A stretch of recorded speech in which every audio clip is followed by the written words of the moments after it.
Today, we're going to be taking a look at some of the most brutally unfair FNAF fan games ever made, from impossible mechanics to animatronics that feel completely unstoppable. These games were clearly designed to make players suffer. Some of these fan games are so difficult they almost feel rigged against you, so let's just see how bad things get. Today, I have the misfortune of telling you about a game that made me so incredibly angry during my playthrough that I've avoided making this very Dxtr White video for the last several months. I have not wanted to touch this game ever since I finished playing it, but here I am. I noticed that I've only been covering games that have been making me happy recently. Games that don't make my blood vessels explode. Well, I figured today I'd switch it up a little bit and talk about a game that makes me so irrationally angry I can barely breathe just thinking about it. Let's waste no more time and jump into the absolute dumpster fire of a world that is Fang's Pizza and Theater. Before the game even begins, we're thrown into Event,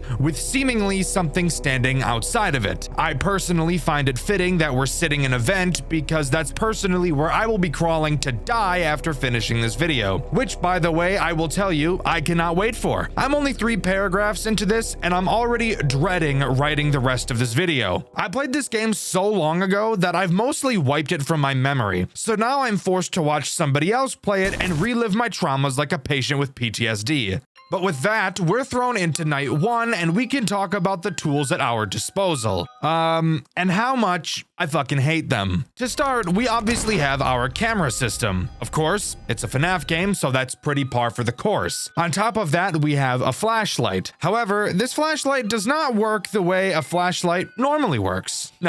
No, that would be too easy and make poor little Dxtr too happy. Instead, they had to make this flashlight literally worse than Satan. While yes, this flashlight does work as a normal flashlight, it will also be our main form of defense throughout this entire game. So get used to using it constantly. But we'll talk more about that once we start talking about the threats this piece of shit bullshit fuck-ass game introduces. The flashlight's battery will decrease very fast for reasons I'll talk about a bit later. For now, let's talk about what you have to do when this flashlight gets low on battery. Well, I'm sure you've noticed just from the footage I'm showing you on screen right now, but the office we're in is pretty big. Turning around completely, we'll find a shelf with several batteries on it. Clicking on one of these piles of batteries will completely fill our flashlight, but we obviously only have a limited amount of batteries, so we can't be retarded about it. The last thing I want to talk about before we dive into the characters this night introduces are the 3 entrances to our office. The left vent, the window in front of us, and the right door. That's really it. There's no way to close any of them. They're just entrances. Okay, moving on. Night 1 introduces 2 threats, and both of them go to show off the worst mechanic this game has to offer, in my opinion, that being the main fucking mechanic. Maybe I'm just salty today, I don't know, but I really didn't like this game, as I'm sure you could have already been able to tell. Let's start from the simplest character, Faye. Faye acts as this game's introductory character. She's so incredibly easy to understand, but don't let that fool you. I've lost several fucking times to this piece of shit, so don't get it twisted. Faye will begin on the east stage. From there, she'll move to the dining room, to the bar where you'll be able to find me for the next week until it's time for me to write the next White video. Then, from the bar, she'll move to the hallway, wherein directly after she'll show up outside of our office window. And this is also where the first ass-clenching mechanic gets introduced. You can't see characters in your office unless you flash your light on them. Now, is this a problem by itself? No, of course not. Not at all.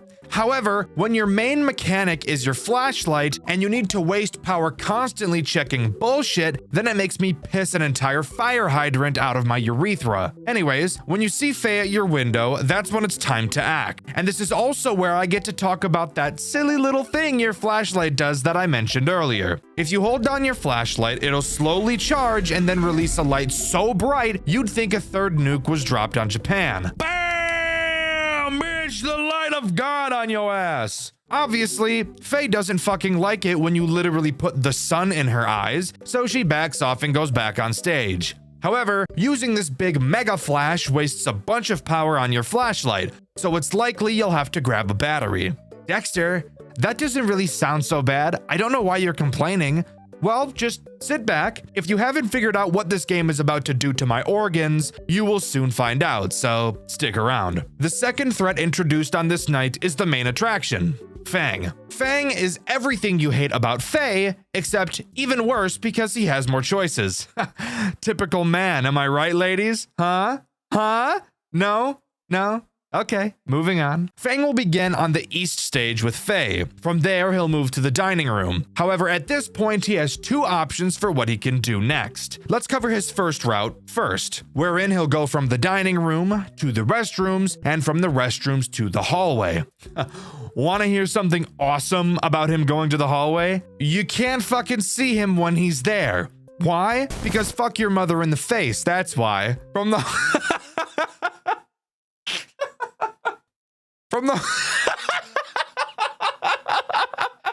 From the hallway, he'll jump into the vents, which thankfully you can hear. And then, finally, he will be in the vent entrance of your office. Of course, you won't be able to see him without your flashlight, and just like Faye, when you see him, drop little boy on him and he'll go away. Alright, time to talk about Fang's second route, where he goes from the dining area to the bar. Once again, you will notice I am still present there because I've drank so much to the point where the bartender took my keys and I'm sitting there thinking, bitch, I can't leave. I'm miles away from home and you took my keys, so I guess I'm staying the night. After that, Fang moves to the hall corner, and from there he appears at our office's doorway. Do you want to take a guess what we do when he's there? That's right, we drop Fat Man on his ass and he'll go away. Are you starting to notice a pattern here and why it might be possibly incredibly frustrating, especially on later nights when the AI really kicks it into high gear? If not, you'll soon learn. But that's all this night has to offer. Of course, we also get a post-night minigame to play. Hooray! I never actually got any minigames in my playthrough. I'm not really sure why, and I don't give enough of a fuck to figure it out if I'm being honest with you. So let's just talk about the minigame. In it, we have to talk to our boss, which is this thick rabbit. And bro, I'm not gonna lie, I'd suck the cum out of her dad's dick just to get the recipe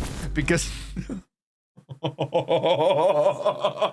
And bro, I'm not gonna lie, I'd suck the cum out of her dad's dick just to get the recipe because hot damn, I'd go crazy for this thing. She tells us to take out the trash like a good little boy, and I get down on all fours and do whatever she tells me to. Ruff, ruff,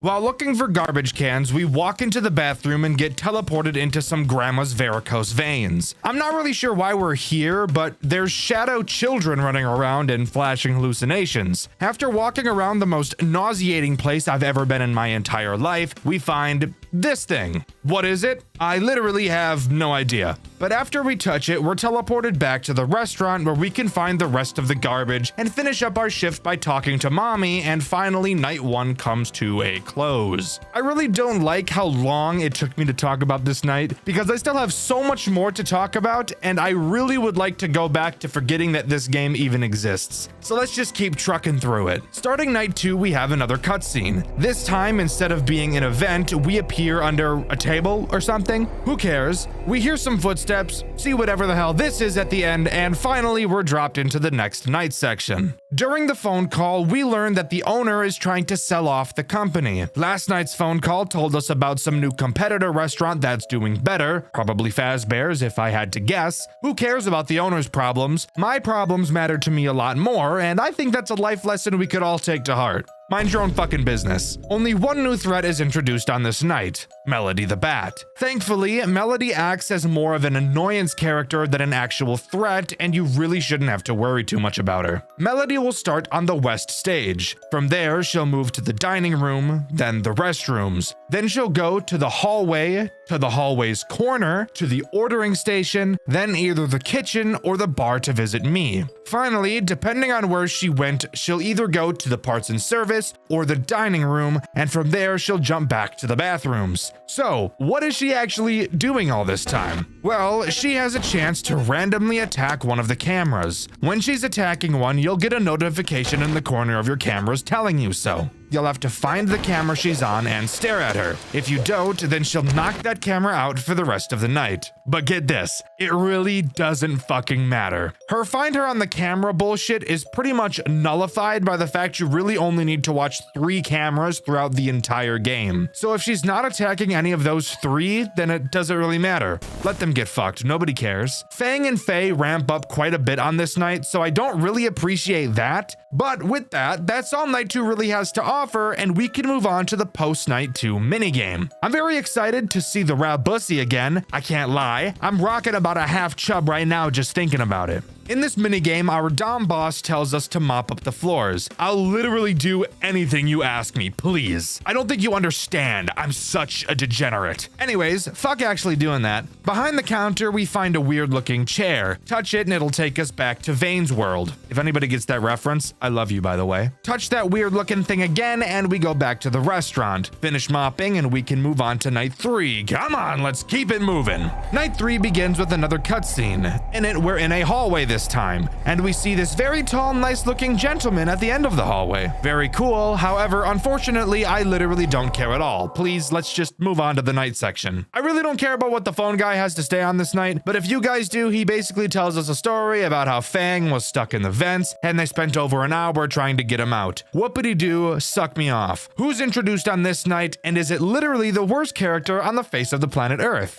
Yes. The answer to that question is yes. Ladies and gentlemen, let me introduce you to the literal cancer of the world, Nubs the Bear. Nubs is by far the most frustrating character in this entire game, and not even necessarily from his mechanic alone, but specifically from an anecdote I have from my playthrough, which you can see over on my second channel, Dxtr Black. Nubs begins on the west stage. From there, he'll move to the dining room. Then he'll go to either parts and service or the entrance. Then the bar to greet me once again. Yes, I still haven't left. Then from there, he'll either go to the hallway or the ordering station, and finally, he'll enter the vent. If Nubs ever gets to your vent, there's no way to stop him because he will be crawling all the way inside of your butt. God damn it! Fuck me and my... what the fuck? I didn't see him anywhere.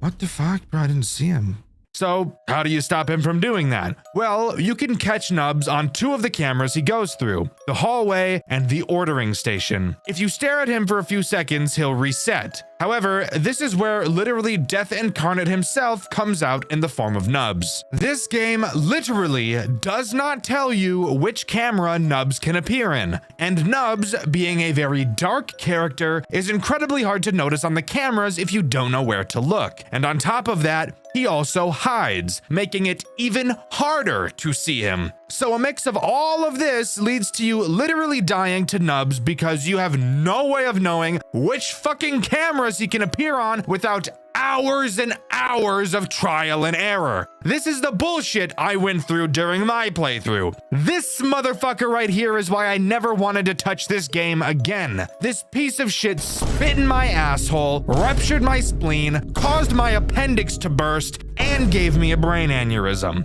I hate this guy so much. He's not even challenging to deal with. It's just a pain in the dick that it took me what felt like 4 fucking months to figure all of his bullshit out. I think I'd rather get a urethral swab than ever play this game again, specifically because of this asshole right here. Play the game yourself. Fuck you. I'm not even gonna tell you which cameras he appears on. I hate all of you.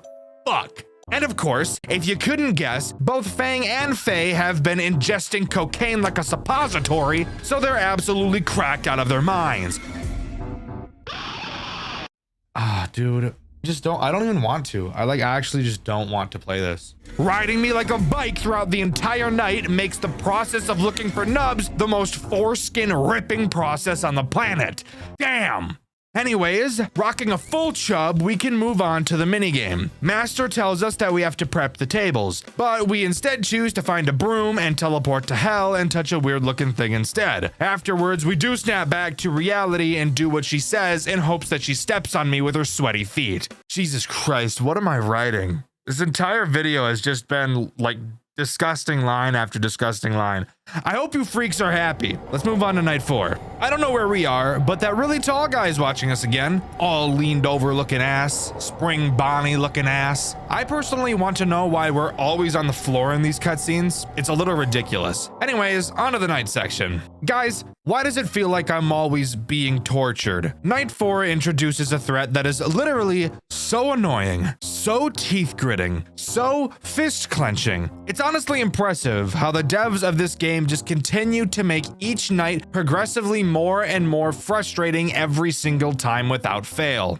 Night 4 introduces Fang Sr. We've barely been introduced to any characters so far, and already we're repeating ourselves, so that's not a good sign. Fang Sr. is quite literally, probably without a shadow of a doubt, the most annoying character from any FNAF game I've ever played. I'm seriously not exaggerating one bit. I'm completely serious. I unironically think I would rather play the entire Jolly series again than this game ever again. I'm so incredibly dead ass, it's not even funny. Fang Sr. has perfect synergy with Fang in literally the worst way imaginable. Fang Sr. can only attack from one entrance, but he defies all logic, and I hate him. He starts in parts and service. From there, he already starts doing whatever the fuck it is he wants. He'll go to either the entrance, the dining room, or the bar. 3 choices, who gives a shit? Then he'll either go to the ordering station or the kitchen. Finally, he'll hit the hallway corner, and that's when he does it. That's when he goes to your office door, just like Fang. However, unlike Fang, you can't shine your light at him. If even for a moment, a fraction of a second, even the smallest beam of light touches his eyes, you are completely fucked, and he'll make you arch your back like a college girl who left her long-term boyfriend to live the college experience. We all know what that's really code for. When Fang Sr. enters your office, you have to stand completely still. He'll stand in your office for literally 100,000 years before finally leaving. During this time, you can't open your cameras, you can't turn around, you can't flash your flashlight, you can't even turn your fucking head. You literally move even 1 inch and this guy will make you a part of the Me Too movement. So, if you haven't figured out what the 2 major problems are with this character, allow me to explain them to you. To start, let's talk about the obvious one. He sits in your office for so long that by the time he finally leaves, you'll have lost track of literally every other character, and there will probably be someone ready to be flashed, or Nubs will have made it into your vent.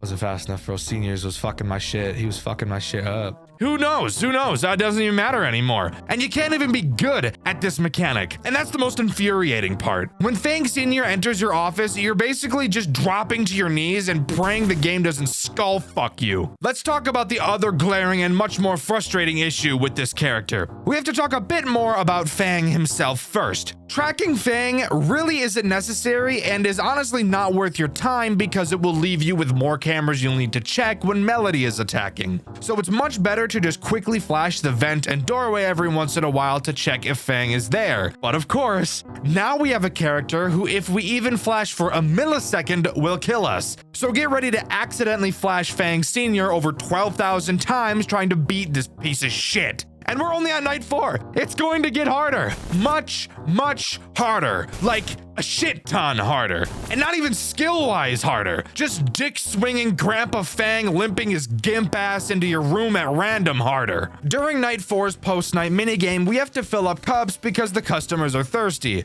I am personally thirsty for our boss, but I think I've made my stance on her objectively clear. Who cares about doing that? Touch whatever this thing is, go to the death world, touch this other thing I don't know the name of, finish filling the cups, and we can move on to night 5, aka Razor Blades in My Water Night. Night 5's cutscene has us yet again under a table in what appears to be parts and service. I think this robot on the floor in front of us is the character we've seen over the last few nights, but I can't be sure. Night 5 introduces nothing new, thank God. However, it does serve to be literally one of the most RNG-ridden, frustrating nights from any FNAF game I've ever played in my entire life. I would rather attempt post-shift 2 for an entire day. I cannot describe to you how much I did not enjoy this game. I almost feel bad constantly ripping on it, but to be fair, it kept constantly ripping my asshole. Since I don't have any new threats to bring up, and if I continue to shout I might go into cardiac arrest, I have nothing left to talk about aside from the post-night minigame. This time around we need to touch a barrel in the first room we're in. From there we touch the weird thing in the death area and then go to our future dungeon master. She tells us to bring the cake to the main room and we walk into the kitchen to do exactly that exactly then. Upon bringing the cake to the main room, both my wife and all of the children just stare at us. Upon talking to my owner, all she says is thanks and the minigame abruptly ends. I don't want to tell you about the cutscene we see next. Just take a look.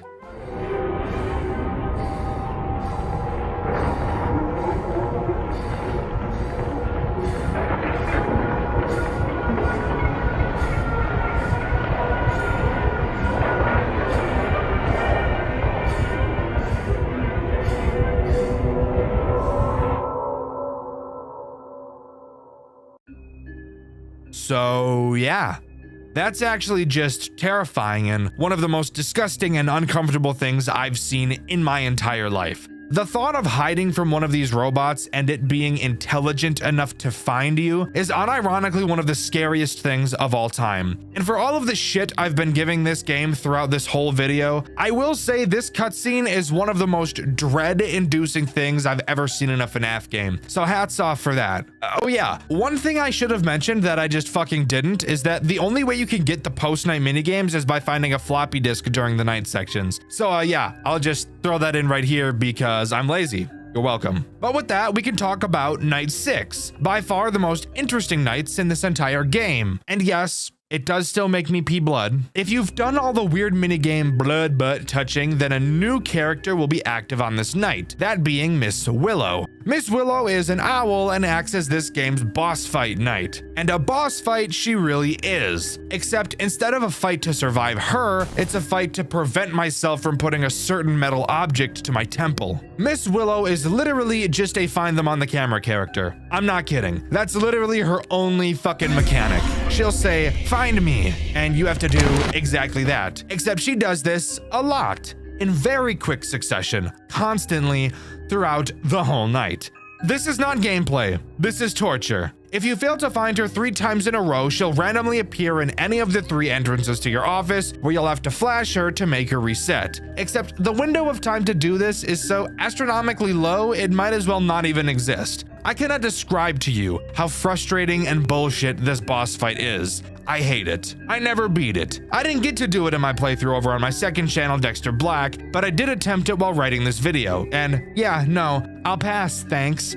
Fuck this night and fuck this game. After completing the boss fight, there's one more minigame to talk about. In it, all we have to do is follow Willow around the building. She talks some bullshit about a her, not explaining who that is. I don't care, guys. Here's all of the text she says in the cutscene. Read it if you give a shit. I don't care enough. I'm so done at this point. Afterwards, the minigame ends. Turning around in our seat, we see that Willow has somehow gotten into our house. Her face cracks open and 2 small hands grab it from the inside, splitting the face open and jump scaring us, which I'm praying to God just killed us right there on the spot. But even after that, we're still not done. No, this game needs to keep a chokehold on me for just a little bit longer. We get one final cutscene where we're back in the vent for some reason. We hear a woman crying and Willow appears in front of the vent again, and we wake up from a fucking dream. Are you literally ripping my scrotum off? A dream game?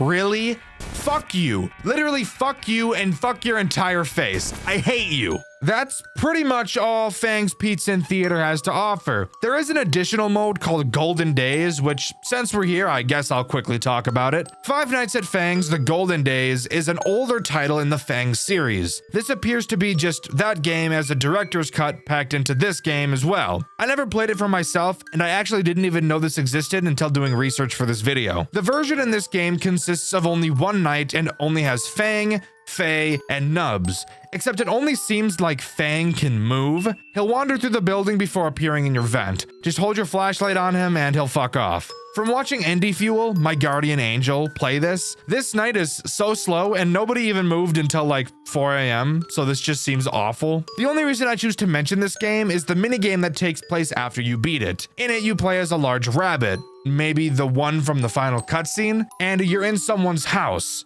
You're holding something, but I can't quite tell what it is. But we walk out of the house and get surrounded by some bullies. They say we have rabbit ears. They say nobody loves nerds, which is literally just the biggest lie of all time. Ladies can confirm. They tell us to shut up and that they never want to see our face again, which tells me that this character is either a child that got infused with a rabbit suit, maybe, or it's just a kid wearing a rabbit suit. I have no idea. I don't even know any characters' names as to who this could be. And lucky me, this video is long enough, so I don't have to care. But with that, that's all Fang's Pizza and Theater has to offer. This is truly the most infuriating FNAF game I have ever played in my life. I truly do not believe I will ever play a game that actually makes me so unhappy again in my life. I remember filming this game and how miserable I got every time I had to boot it up. I'm so glad it's over. I'm happy I finally got around to writing this video so this game would stop haunting my nightmares, and I hope you guys enjoyed me getting mad about it. But let me know what you think. Do you agree with me? Or do you think this game is actually the best FNAF game known to mankind? Let me know in the comments below. In my Freddy Files video, I asked you guys if you were to make a FNAF game, what would be the most important thing to consider while making it? And my favorite answer was this one by It Is Never Go Jover. They said literally every mechanic that makes me want to eat a pencil. So how about you just kick rocks, Buster Brown? Infamous FNAF fan games. I'm sure just saying that has already caused a few games to pop into mind. One Night at Flumpty's, Five Nights at Candy's, The Joy of Creation, Those Nights at Rachel's, and for some, another franchise comes to mind.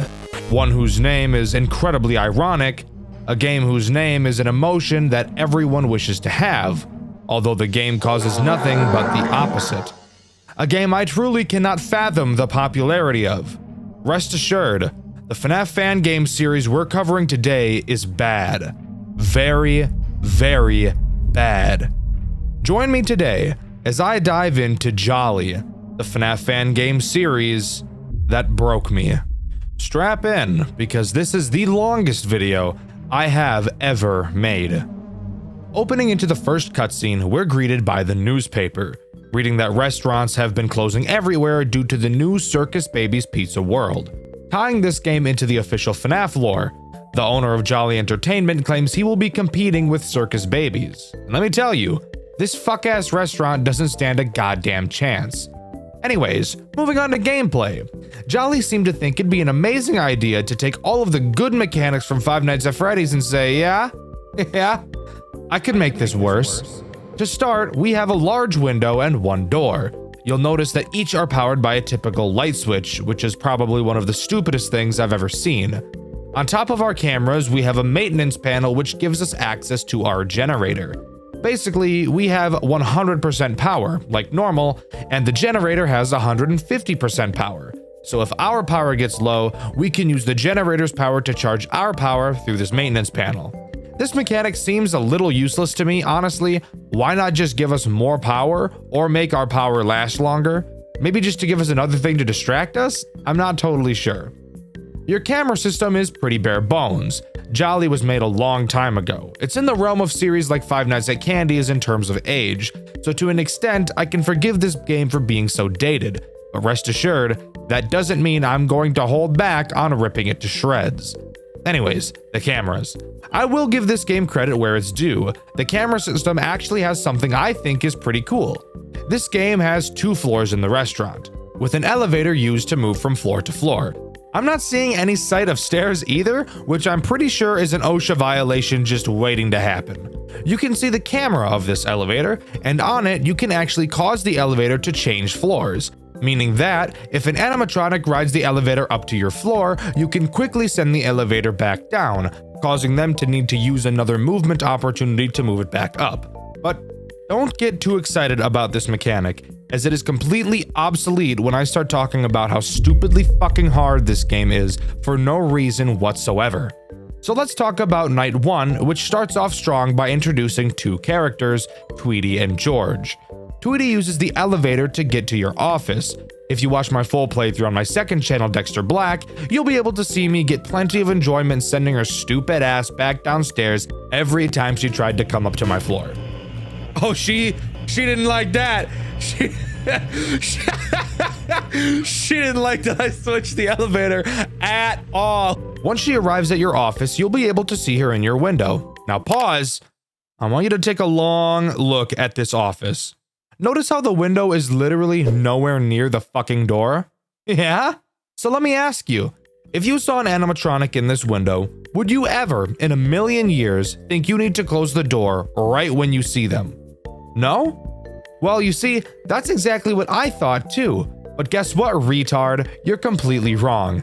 For some reason, God knows why, the developer decided that this window was going to act like the windows from Five Nights at Freddy's 1, except neglecting the fact that the only reason the windows from FNAF 1 worked was because the window was directly next to the door, so it felt like there was no time before the character would arrive in your office. This game, that doesn't work, because you've placed the door a whole fucking football field in distance away from the window, so I'd have zero reason to think the animatronic currently staring at me would blow up my butthole like a Nachos Bel Grande. This is dumb, this is bad. Really fucking bad. But whatever, really. Once you eventually figure out that's how this mechanic works, it should be pretty simple, right? Just close the door and wait for them to go away. Well, yes, exactly. Close the door and wait approximately, I don't know, 400 years. Because the rate at which these stupid robots move away from your door is pretty much zero. It'd probably be faster to just sit in one spot and wait to die, honestly. But whatever, eventually they'll leave and then you're free to open your door. Except, psych moron, since this one took so long to leave, another robot is at your window again! Yay! And who's at your window? Well, probably George. George? How'd you get here? George moves through your camera vents. You'll notice on the vent cams that you'll be able to seal the vent to prevent the animatronics from moving through them. But those probably don't work as you'd expect them to. Let's migrate for a second and talk about Five Nights at Freddy's 3. In that game, when Springtrap enters your vent, you can seal it off, which in that instance, Springtrap's neurons start firing and send a message to the body saying, "Hey, let's get out of this vent. Clearly, we're unable to continue moving forward." Not in Jolly. There are no neurons to fire in these robots' heads. In their mind, they're just thinking, "Vent was open minute ago. Why no vent open now? I wait until vent open again, then I continue move." Yeah, that's right. The animatronics will never leave the vents after you seal them, so sealing them really acts more like a stalling system, except closing the vents drains your power, and because of that, it makes closing your vents literally fucking pointless. So basically, if you haven't been paying attention thus far, George crawls through your vents no matter what you do and eats your balls like a sirloin steak. Fantastic. It wouldn't be a FNAF game without a music box-like mechanic, now would it? Of course not. And rest assured, this game has one too, using a character by the name of Antoinette. Antoinette appears on camera 11 tied up in some wires. You'll see a graphic on this camera referencing 4 wires holding Antoinette in place. Every once in a while, one of these wires holding him back will break and you'll have to repair it, which takes around, 900 decades. If all of the wires break, he'll eat your butt.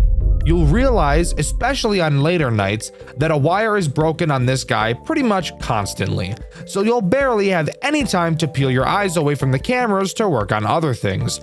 But realistically, I personally had no problems dealing with Antoinette throughout my playthrough, which by the way, you can check out on my second channel, Dxtr Black. That's 2 plugs and we're just getting started. This is a long video, so sit your ass down. It also wouldn't be a game I fucking hate without post-night minigames that serve no purpose other than to be annoying. So let's talk about them. The post-night 1 minigame has you play as Jolly. All you have to do is walk into parts and service where you watch Antoinette go on an elevator and the minigame ends. That's it. Wasn't that just awful? Well, get ready because they're only going to get worse from here. Night 2. What new ass does this bring out? Well, do you remember George? The guy I talked about like 2 minutes ago? Well, Night 2 brings on Maxie. Why did I bring up George? Well, because Maxie is literally just George. She moves into the vent, then to your window. The only difference? Maxie is more aggressive than George is. And George is already pretty damn aggressive, so hearing that was amazing news for me. You know, I think I'd rather grind my ass on a cheese grater than worry about this stupid game that I hate so much. Night 2 post-night minigame time! In this minigame, we play as Jolly again. You, once again, walk into the parts and service room and see Antoinette tied up in wires. At the bottom of the screen, text appears stating, "It's okay." After that, you walk out of the room and you're attacked by an employee and the minigame ends. Riveting gameplay, what can I say? Night 3 brings on the big boy himself, Jolly. And I mean big boy. This dude is round as fuck. You push this guy over and his ass is gonna roll for a long time. He is incredibly boring, much like this entire game. He goes to the elevator and then to your window. He's literally just Tweety, but less aggressive, and seems to sit at your door for about 4 times as long, which is great because Tweety already sits there for ages. Something interesting about Jolly though, if you don't close the door in time, instead of killing you, he'll stand in your doorway looking at you, blocking you from closing the door using his astronomically sized belly. This motherfucker uses the asteroid belt to keep his pants up. Fat piece of shit robot. Night 3's post-night minigame. Is it fun? No. In this one, you play as Jolly. Surprise, surprise. A bunch of kids are standing around, so we quickly vacate the area because the only thing that scares me more than women are children. I hate children.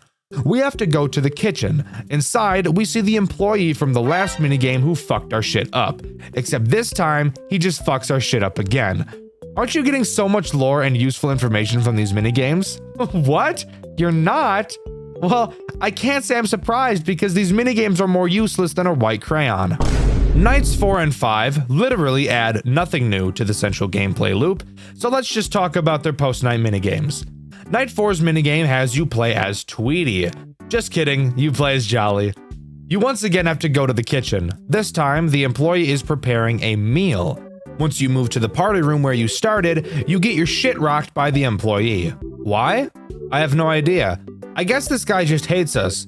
Why he doesn't just destroy us is beyond me if we're causing him this much grief. Night 5's post-night minigame is actually a bit different. We play in the perspective of Jolly, seemingly dismantled in the kitchen. After looking around and being useless for a bit, text appears at the top of the screen that states, "Look at what you've done." And the minigame comes to an end. Something different, finally. Took long enough. But what does this tell us? Well, a whole lot of nothing, really. There's clearly a story being told somewhere here, but I can't for the life of me figure out what it is quite yet. Night 6 is nothing new, just hard as fuck. Really, the strategy in this game boils down to flash the light, wait, flash the light, wait, fix Antoinette when needed, and close the door when needed. Incredibly boring, not fun, a lot of RNG required because all the characters decide they want to forget how to walk once they reach our fucking window. But that's really all Jolly 1 has to offer. This game is incredibly fucking hard.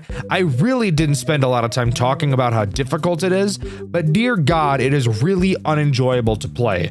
You can see my full playthrough over on my second channel, Dxtr Black. But now, let's move from a game that's way too hard to a game that's way too easy. Jolly 2. That's right, baby. Everybody give cheers for video game balancing. Hip hip. Jolly 2 takes place on a cargo ship, where the animatronics are being moved to a different location. For some reason, we're also here, guarding the cargo. From what? Pirates? I have no fucking idea. This is such an odd plot point. I actually think it's kinda cool. Too bad the rest of the game is a snooze fest though. Let's talk about it. Night 1 introduces Classic George and Bonnie. That's right. For some reason, this game is mixing in its own characters with the official FNAF characters. It's like a fan fiction, but in game form. And awful. Both in your cameras and on your left and right doors, you'll find a shock button. This button can be used to shock the animatronics. Can you believe it? When you shock an animatronic, it will cause them to go into a system reboot. Who really cares what it does? It makes them piss off, so use it when it makes sense. One extra thing to note is that the shock on the cameras is less effective than the ones at your doors, so the camera shock is really used to stall animatronics from reaching your doors, since the shocks on your doors have a very long cooldown time. Want to hear something really cool? Well, the cooldown wasn't enough to keep this game interesting. So what was added to keep the game just as uninteresting and even more fucking annoying as possible was the addition of 4 leaky pipes found behind you. Every once in a while, one of these pipes will start leaking gas. When the gas is leaking, you can't use your shocks. Wanna guess why? Because the gas will cause the shock to travel to you. That literally does not make any fucking sense at all. While yes, gas can conduct electricity, given the wide space of moving electrons, the power that travels through the gas would be nowhere near powerful enough to cause any meaningful harm to us. But screw it. Whatever, sure. Let's imagine that does make sense. When one of these pipes is leaking, all you have to do is turn around and click it. That's it. Jesus Christ, you might as well have just not even bothered adding this mechanic because it can be solved in 2 seconds. Did not make this game more interesting at all. Anyways, the animatronics, how about those guys? Oh yeah, George and Bonnie. George moves around the cameras, meanders into your vents, which thankfully this time don't have a useless ceiling mechanic, and then reaches your left door. When he's there, shock that bitch. Easy. Bonnie is much the same, except he attacks your right door instead. Very boring, I don't care. Oh wait, wanna hear something super crazy, fun, and silly? You can't see the animatronics when they're at your door. Can you hear them? No! What you have to do is constantly be watching the cameras, which is something I actually think this game does really well. It forces you to watch the cameras without a stupid fucking music box mechanic. Characters never move backwards in Jolly 2, so if a character is at a corner door camera one moment and then the next they're not, that means they're at your door and you need to shock them.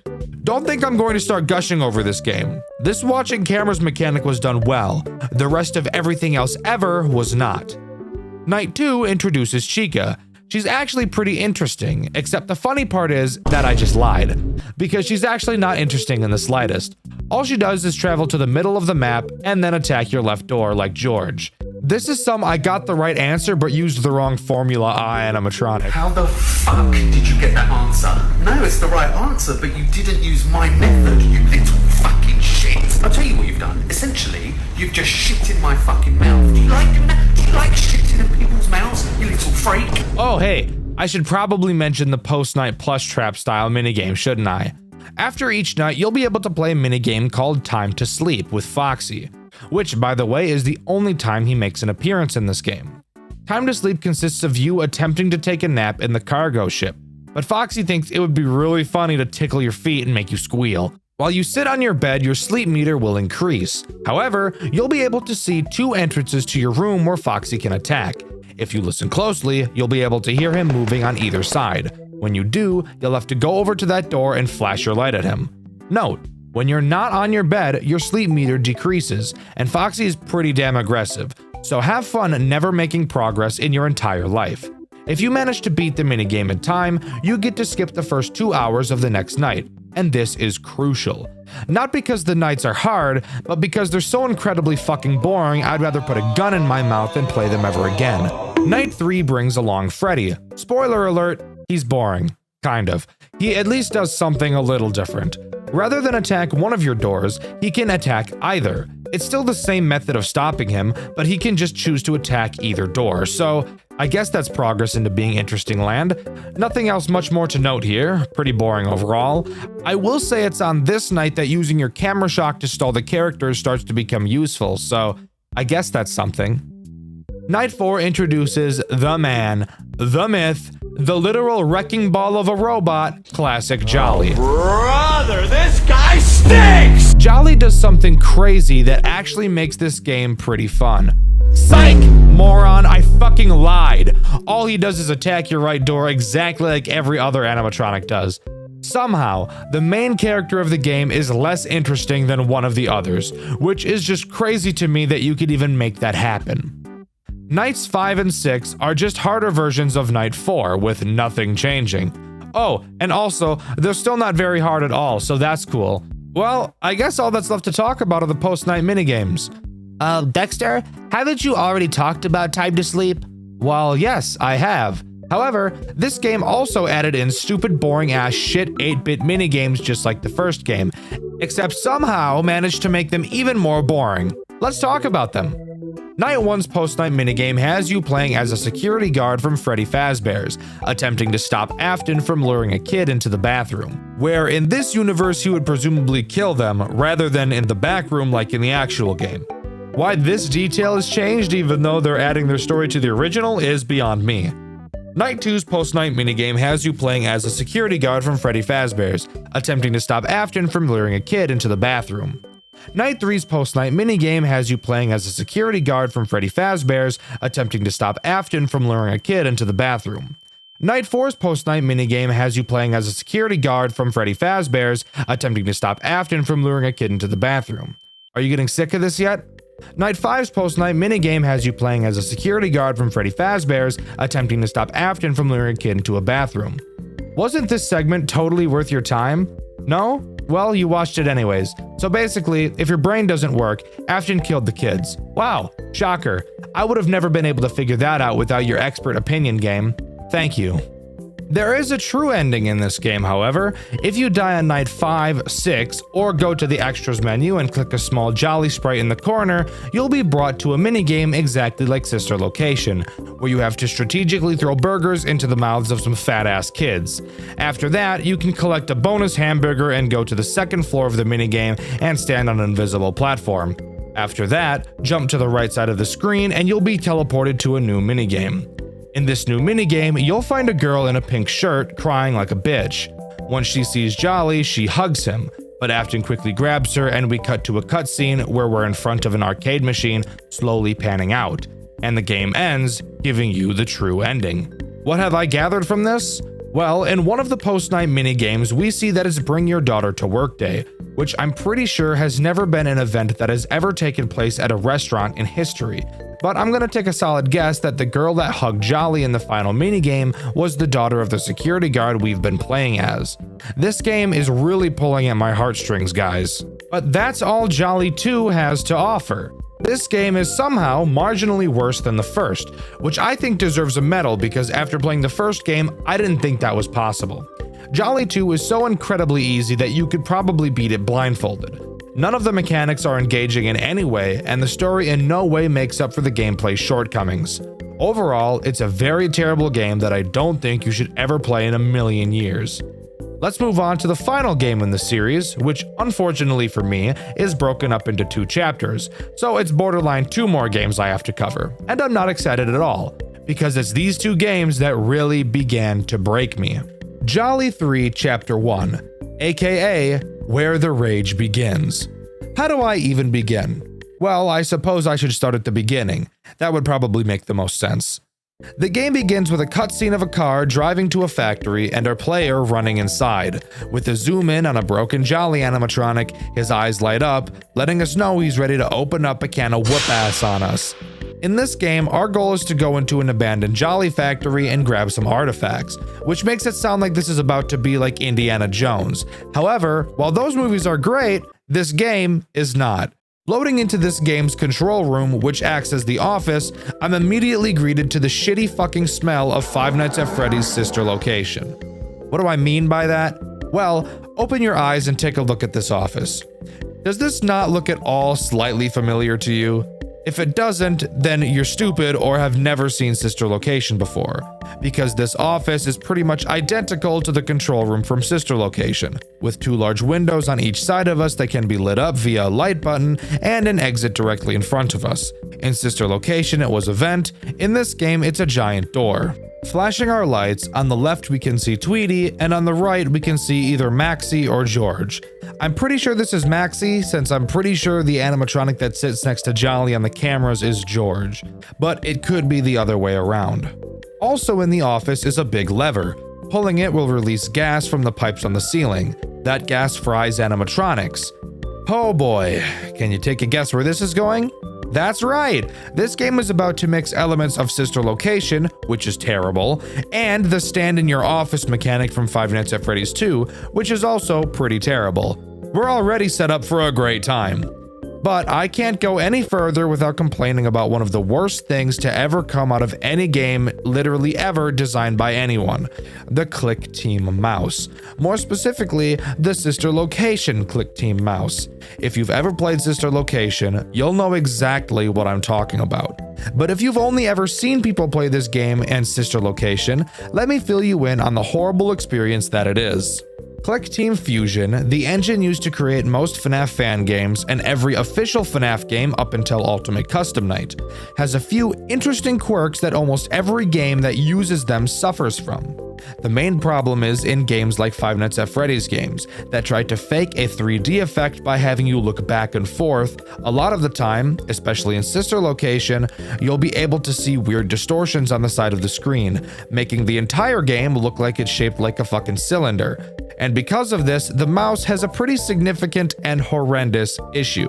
While you look from side to side in the office, since we're not actually in a 3D space and what we're looking at is actually just a 2D image being warped to appear 3D, you'll notice that as the mouse hits the exact center of the screen, it looks like the mouse gets locked on the X-axis, and as soon as the screen reaches the end of the 2D image, it looks like the mouse unlocks and can continue to move freely. While I say the mouse is, quote, locked, it actually really isn't. It's moving just as freely as it would when it's on the sides of the screen. But because we're faking a 3D environment in an engine that can't natively do 3D, it leads to this awkward and janky mouse movement that not only looks weird, but feels even weirder. I cannot fucking stand this mouse. I hated Sister Location for it, and I hate Jolly for it even more, because this game is already just hot dog shit ass as it is. But anyways, back to actually talking about the gameplay. Using this gas lever drains our gas. No shit. Where else were you thinking it went? In our cameras, we can open up a special menu, and in this menu, we can refill this gas supply. Where is the gas coming from? Fuck you, that's where. Also on the cameras, you'll see a fan meter. Each camera has its own fan. If the fan ever breaks, which trust me, they will be doing very frequently, your vision will begin to go dark and you will die unless you fix them. Fixing them is easy. There's actually a repair fan button right on each camera. But how do you tell which camera's fan is broken when there's an error? I'm sure you could take a pretty solid guess, and you'd probably be right. You just have to check every single fucking camera until you find the right one. And this will be incredibly annoying due to a character I'll talk about in a minute, but that character is not active on night 1. So who is? There are only 3 characters active on night 1. 3 may sound like a lot for a first night, but one of them is kind of different, so we'll cover him first. In case you have forgotten, Jolly has injected itself into the official game's lore, so all of the original FNAF animatronics are here again, just like in Jolly 2. Metal Foxy is active on night 1. Why are the FNAF characters called metal? I don't really know. Were they not metal before? I have no clue. If at any point one of your camera fans completely breaks, Foxy will appear in the darkness and kill you. That's all he does. I don't know why Jolly hates giving Foxy actual in-night mechanics, but whatever. One character I really don't ever have to worry about, and I actually never even saw because I'm just so goddamn good at gaming. Which, by the way, you can see on my second channel, Dxtr Black. Also, fuck it, while I'm shilling the Black channel, go subscribe to my third channel, Dxtr Blue, too. You've made it this far in the video, so you must be enjoying my rambling at least a little bit, and I do a bunch of that over on Dxtr Blue. Over there, I play any games that aren't Five Nights at Freddy's related, so I encourage you to go check it out. Thanks. Back to the cesspool. Another character introduced on this night is Withered Tweety. Withered Tweety is as boring as a character can get. She pisses around on the cameras and eventually jumps headfirst into your office to give you head. But pause. Think, dumbass. It's a robot. Don't have intercourse with it. It's not even a hot robot, so I don't even know why you'd want to anyways. Once she's in your office, just spray some gas on her and she'll leave. The final character introduced on this night is Withered Maxie. She does literally the exact same thing Tweety does. Meanders around the camera and eventually wanders away into your office. Same shit, different suit, really. Spray her with some of your liquid hot ass gas and she'll run out of the room holding your nose because you smell like shit.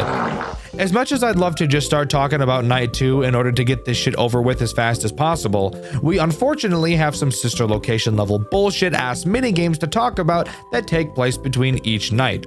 So let's talk about the first night's fuck ass minigame. The whole point of these minigames is to find these relics that we came to this building looking for. Throughout this game, we're talking to a guy named Theo over the phone, who instead of coming into the building with us to help out, decided he'd rather be a pussy bitch and just call us on the phone the whole time like a clingy girlfriend. Theo leads us into test room 1 and tells us to find a locked safe. After doing so, the security system in the room goes off. And of course, the animatronics are a part of that system. And of course, Tweety is in the room with us. Theo tries to hack the safe but can't, so he sends us a program on our phone that we can use to force the security system off and then use to crack the safe. And for some reason, this program has us play some fuck-ass minigame instead of actually being useful. The goal of this game is to pulse electricity from one door to another, and guide that electricity by using arrows. Every time you click on a square, it creates an arrow, and subsequent clicks turn that arrow 90 degrees. You get it, the idea is simple. So why am I complaining? Well, you see these 20 dots on the left side of your screen? Yeah? You have to do this fuck-ass shit 20 goddamn times. And what makes this take even longer than it already would take? Tweety.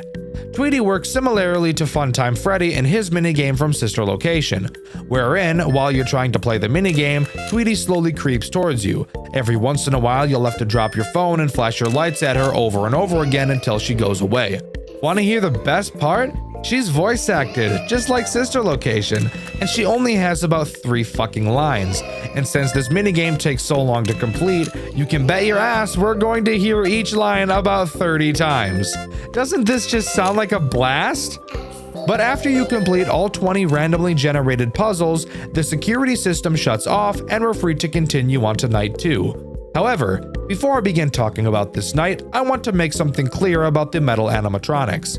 I do not know exactly what nights they will be introduced for certain. The wiki doesn't inform me, and I don't feel like surfing through hours of Jolly footage just to figure it out. I'll take a guess on the metal animatronics, but keep in mind it might be wrong. The non-official FNAF characters, I do know. Just thought I'd put that out there before we continue. Just kidding! There's still a shitty post-night 8-bit minigame to talk about first. Don't you just hate being alive? In this minigame, we play as a guy named Eric who just got a job at the Jolly restaurant. We're shown around by our boss and told specifically not to go in this room. Afterwards, we go right into that room and get threatened by our boss on the first day. Wonderful. Oh, also, if you walk out of bounds, you can find Antoinette just kind of fucked everywhere on the walls. Anyways, now we can talk about night 2. Night 2 introduces 2 new characters, George and Metal Chica. Let's get George out of the way because he's the most boring. Can you guess how he works? If you said exactly the same as Tweety and Maxie but with a different movement pattern, then you'd be correct. Moves around the cameras, enters your office, spray him with gas, and he pisses off. Repeat. Now we can talk about the most annoying fucking character in this whole game. Earlier, I mentioned that there was a character that in combination with your broken fan problem becomes incredibly infuriating. Metal Chica is that very character.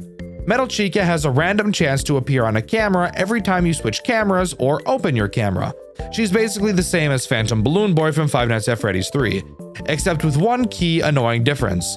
When you see Phantom Balloon Boy in Five Nights at Freddy's 3, all you have to do is either close your camera or switch cameras to avoid his attack.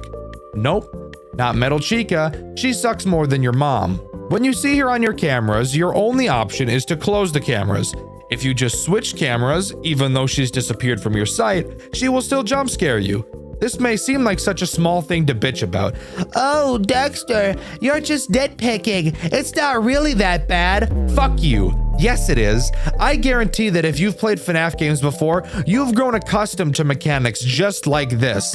And for some reason, this is the only one that doesn't let you just switch cameras to avoid it. So I guarantee you'll have built up some muscle memory that will lead to you just to switch cameras. But guess what, fucker? That doesn't work anymore.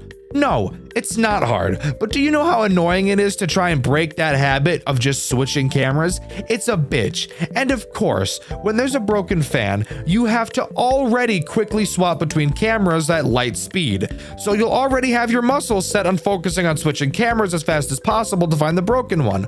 Oh, were you focused on watching the repair fan button that you didn't notice Metal Chica was on one of your cameras for a fraction of a fucking second? Well, guess what? Even though you looked at her for no time at all, get jump scared, dickhead. Ivan G, fuck you for this dumbass mechanic right here.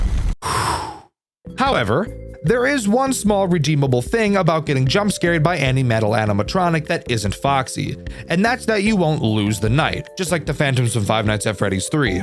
Instead, your gas system will just fucking break, and you'll have to repair it on your cameras and then completely refill your gas, which on early nights isn't a big deal. But on later nights, it does become a small problem because of how frequently animatronics will be in your office drooling all over you. Alright, let's talk about the next bullshit post-night scavenger hunt for goodies. On this night, you actually have the option of picking 2 different rooms. You'll eventually have to go to the other one anyways though, so I'll just go over which one I chose on this night. I chose to go into Maxie's room, which is a mistake I will regret for the rest of my life, because this section is fucking brutal. Same deal as last time. Find a safe, trigger the security alarm, do some bullshit on your phone while defending yourself from an animatronic. The difference? Well, the thing you have to do on your phone this time is actually more AIDS than AIDS itself. You will be sent lines of code by Theo to build a program that will shut down the system's firewall so that Theo can hack the security system and the safe, even though he's already done this exact thing once before. The lines of code are case sensitive, and you will only have a certain amount of time to write each line before it refreshes and you have to start all over. So if you're not a fast typer, then I'm sorry, this will be a challenge for you. I have no idea exactly how many lines you need to type, but if I had to guess, it would probably be somewhere in the ballpark of between 20 and 30. This is bullshit. Maxie will be attacking you the whole time. Defending yourself is easy, just put your phone down and stare at her. The problem? She takes forever to move, and the timer on your phone will still be counting down. This minigame takes so goddamn fucking cocksucking long to complete. I think it took me probably a solid 20 minutes to finish on my first playthrough, which you can find on my second channel, Dxtr Black. I'm so fucking drained, guys, you don't understand what this series is doing to me, and writing this script, having to relive my trauma that I had thought I had put behind me is absolutely brutal. So please, let's just move on. After completing that bullshit, we move on to the Night 2 post-night minigame 8-bit minigame. Did you catch all that? I don't really care. Let me tell you, this minigame isn't a minigame, it's just a cutscene. Eric is bringing his daughter to work with him, and if you remember, this is an event that happened in one of the 8-bit minigames from Jolly 2. Eric walks into the building and very quickly walks back out to tell his daughter Zoe to not enter the building. He doesn't explain why, but begs her to stay in the car before re-entering the building. And that's where the minigame ends. You know, sometimes when I'm playing a game, I think, wow, this gameplay is truly unrivaled by any other game I've ever played. This game is not one of those games, by the way. Night 2 introduces 2 new characters that I hate, Metal Bonnie and Metal Freddy. Metal Freddy is less rage baity, so let's talk about him first. Metal Freddy has a chance to appear in your office at any time. When he does, all you have to do is flip up the camera within 3 seconds and he'll go away. If you don't, he'll jump scare you and fuck your gas system, which again, can be a huge problem on later nights given how often someone will be in your office. Now, let's talk about Metal Bonnie, and why I hated him so fucking much until I discovered the mega ultimate epic ass Metal Bonnie strategy. Metal Bonnie has a chance to appear in your windows every time you flash your light in them. If he appears anytime you do this, he will immediately jump scare you and fuck your gas supply. In a FNAF game where lights are always a crucial mechanic, this may sound brutal, but you haven't heard about my mega ultimate epic ass Metal Bonnie strategy yet. Basically, the way you perform the mega ultimate epic ass Metal Bonnie strategy is just by not flashing your lights ever. Yeah, forgot to mention that this is literally a worthless mechanic, because you never need to see out of these windows to ever progress through the night at all. It took me an embarrassingly long time to figure that out, and you can see how stupid I was in my full playthrough on my second channel, Dxtr Black. I shouldn't have done it. I shouldn't have done it. I shouldn't have done it. I shouldn't have done it, and I did it. I knew it was gonna happen. I knew it was a possibility, and I did it anyways. Now, after beating that night, we can talk about the lovely Night 3 post-night minigame. So which door are we gonna pick here? Let's do this one. Oh, fuck, what the dick? Okay, well, we just got jumped and ganked by Antoinette. What the hell happened? Wait, where are we? Oh shit, we're on a conveyor belt or something. It's at this moment some random bitch starts talking at us. What brings you here? In this harmonious place about? Apparently, she knows we're stealing, and she's about to F us in the A. The conveyor belt turns on and we start getting moved towards a giant fucking spiky crusher that would never under any circumstance ever be in a factory. We're shown we have to rapidly spam the up and down arrows on our keyboard to stop ourselves from dying. When I tell you that you have to spam fast as fuck, I mean it. However fast you think you can spam, I bet it's just barely fast enough. If you stop for even a fraction of a second, you will launch towards that crusher at fucking Mach 25. And how long do you have to spam for? 2 full minutes. 2 full minutes of pressing 2 keys quite literally as fast as you can without ever slowing in your tempo even once. I'm shaking as fuck. Come on, bro. Come on, bro. Keep fighting. Keep fighting. I'm shitting myself on this motherfucking conveyor belt right now, bro. Don't make me do it. I'll short my pants on this fucking conveyor belt. On God, I swear to God. Fuck me, I'm gonna die. I'm dead as fuck. Say goodbye to my children. I don't have children. Children suck. Fuck, I'm shitting my pants and pissing them too. I'm so sorry. Oh my God, fuck, I'm gonna die as fuck. I'm shitting myself. It's all down to my shoes and my socks. It's all stuck in my This right here is the worst fucking thing throughout this entire series. It truly does not get worse than this. My arms fucking hurt badly after finishing this section. It actually took me 2 attempts because I couldn't do it for long enough on my first try. This shit sucks, and it sucks hard. People say that Jolly 3 Chapter 1 is the best game in the franchise. They're fucking wrong. This is actually the worst shit I've ever played through in my entire life. I would rather sandpaper my ball sack than ever touch this stupid shit ass section ever again. Now, after that disaster, does the Night 3 post-night minigame, post-minigame, 8-bit minigame do anything that's interesting? Well, yes, actually it does. I was pleasantly surprised at how interesting this minigame actually was. In it, we play as Zoe, who, like a rebel, disobeys her dad and enters the building anyways. It's incredibly dark inside, and after a bit of wandering, she's captured by Eric's boss, who, by the way, was William Afton if you couldn't guess. We're shown Zoe crying in a dark room, and we hear the dialogue between William, who's in the dark back room, and Eric, who's locked outside. Inside of the back room along with Zoe are 4 other children, and we get to hear William argue with Eric as he brutally murders all 4 children, leaving Zoe for last, and forcing Eric to listen and watch as his daughter is murdered in front of his eyes.